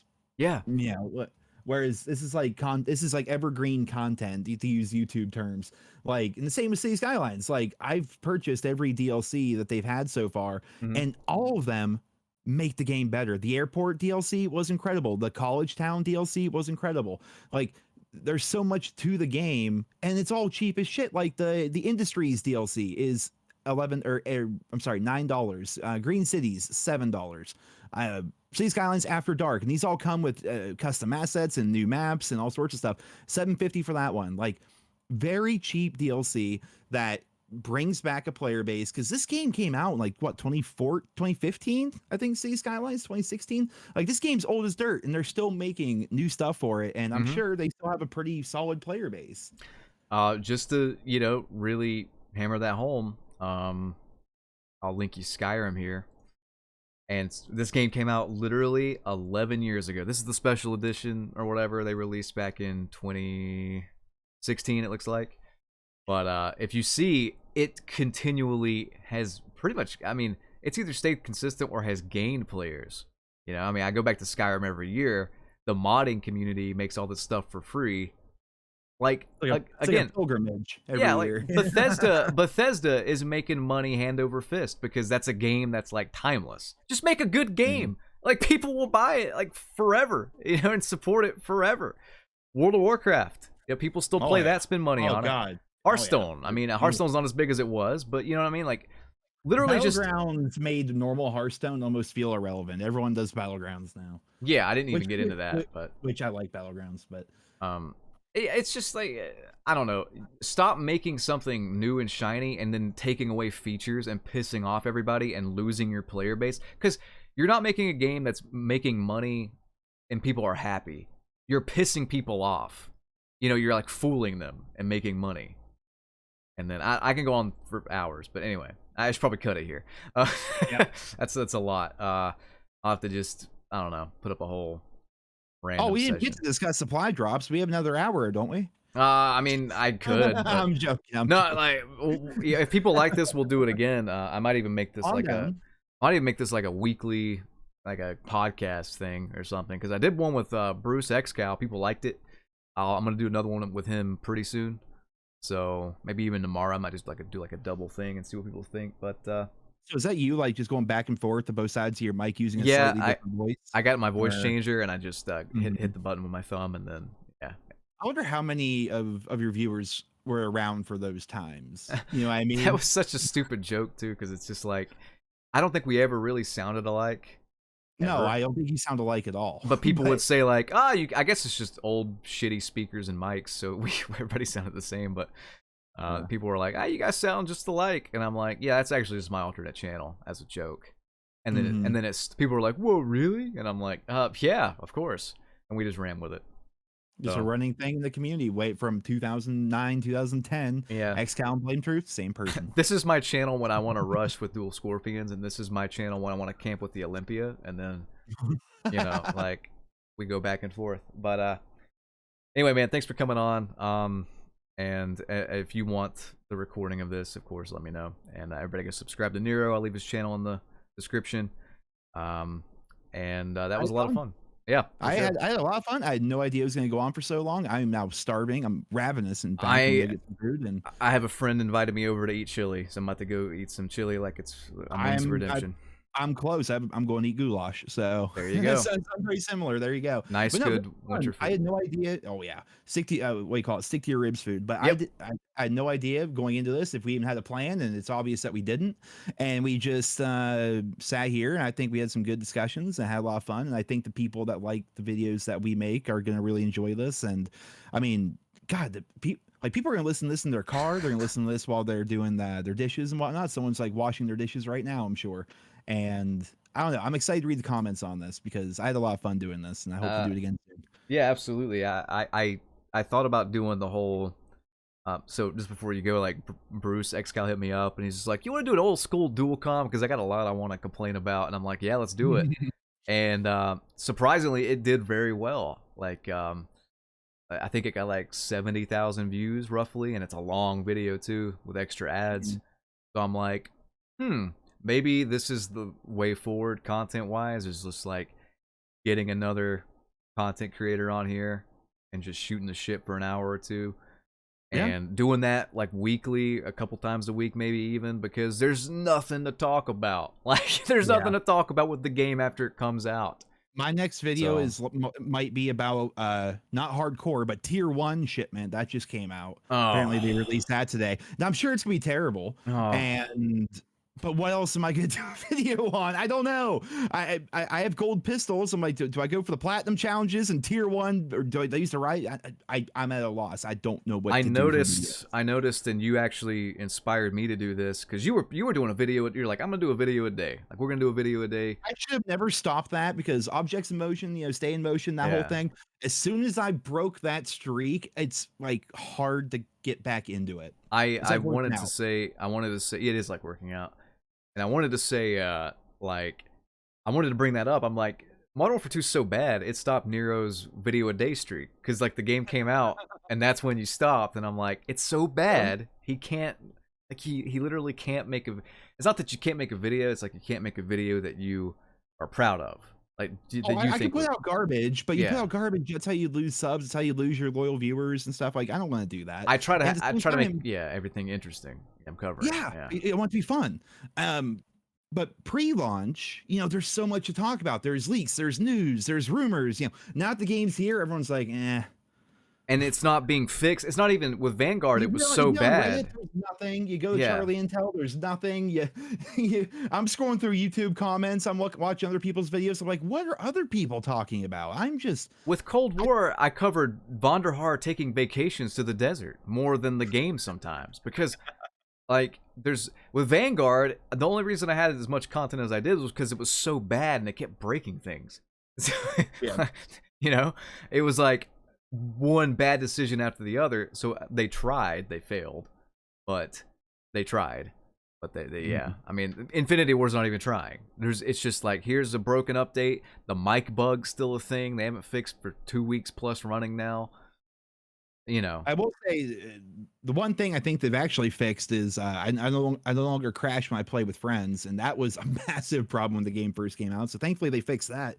But aside from that, like, when it comes to season 1 content, we got Shoot House back, which I know it's new to you, but it's not new to virtually everyone else. Most other people. And Shipment is definitely not new to anybody. It's like, well, I mean, it's nice for camo grinding, I guess, but all we're doing is accelerating the one form of progression that we have. And once we're done, it's like, what the hell are we going to do? I don't know what I'm going to do when I get Orion. I have no freaking idea. So I'm kind of going slow with it intentionally. But I don't know. We are cut it there so we don't go another half hour. All right, Well, again, I had a lot of fun with this, and I look forward to reading the comments on this. And thank you for having me on. This is all your idea. And yeah, that was awesome. Thank you. Yeah, no problem, guys. Check out Nero. Leave his stuff. I'll leave his stuff I'll pin it in the comments and then leave it in the description. People still, I think, read descriptions. I don't know. I don't know either. I don't think they do. I think it's all pinned comments or nothing. So, but yeah, check out his stuff. I mean, you probably know him if you know me, but I looked in the analytics and it was like, viewers who watch your channel also watch you. It's like you, Jev, Thunder, like the people. Yeah, it's you, Jev. Jev's everywhere. Great guy. Yeah. You, Jev, Ace, and for a bit there, 8 Thoughts was in there as well. I'm pretty sure, but I don't know if he's still. He makes new Twitters every day, so I'm having a hard time keeping track of him. He still makes. He's got his not 8 Thoughts channel. It's not him, I hear, but it's not. It was not him. It's not him. I mean, it's someone that sounds like him, and they do a good job like parodying him. He's got a very unique voice, so I'm glad they can get that impression down. But yeah, like if you've heard of me, you've heard of all these guys at this point. But either way, check them out, and I'll bring another one of these to you guys soon. If you dug it, like it. I realize this is gonna be like 2 hours, but hey, we'll figure it out. We'll run some ads. I got nothing else to cover, so it's this or me just yelling I'm bored for 10 minutes straight, which honestly might be a good video idea in the future. I mean, like, they don't put forth effort, so maybe I'll just try, like, making a video as a COD dev, and I just say I'm bored for 10 minutes straight, release it. But, anyway, have a good one, guys. Thank you, Nero. Thank you, Joe. Appreciate it. Yep. Thank you for having me. Have a good one. Do you get to the Cloud District very often? Oh, what am I? Of course you don't. Do you get to the Cloud District very often? Oh, what am I saying? Of course you don't. Don't do that!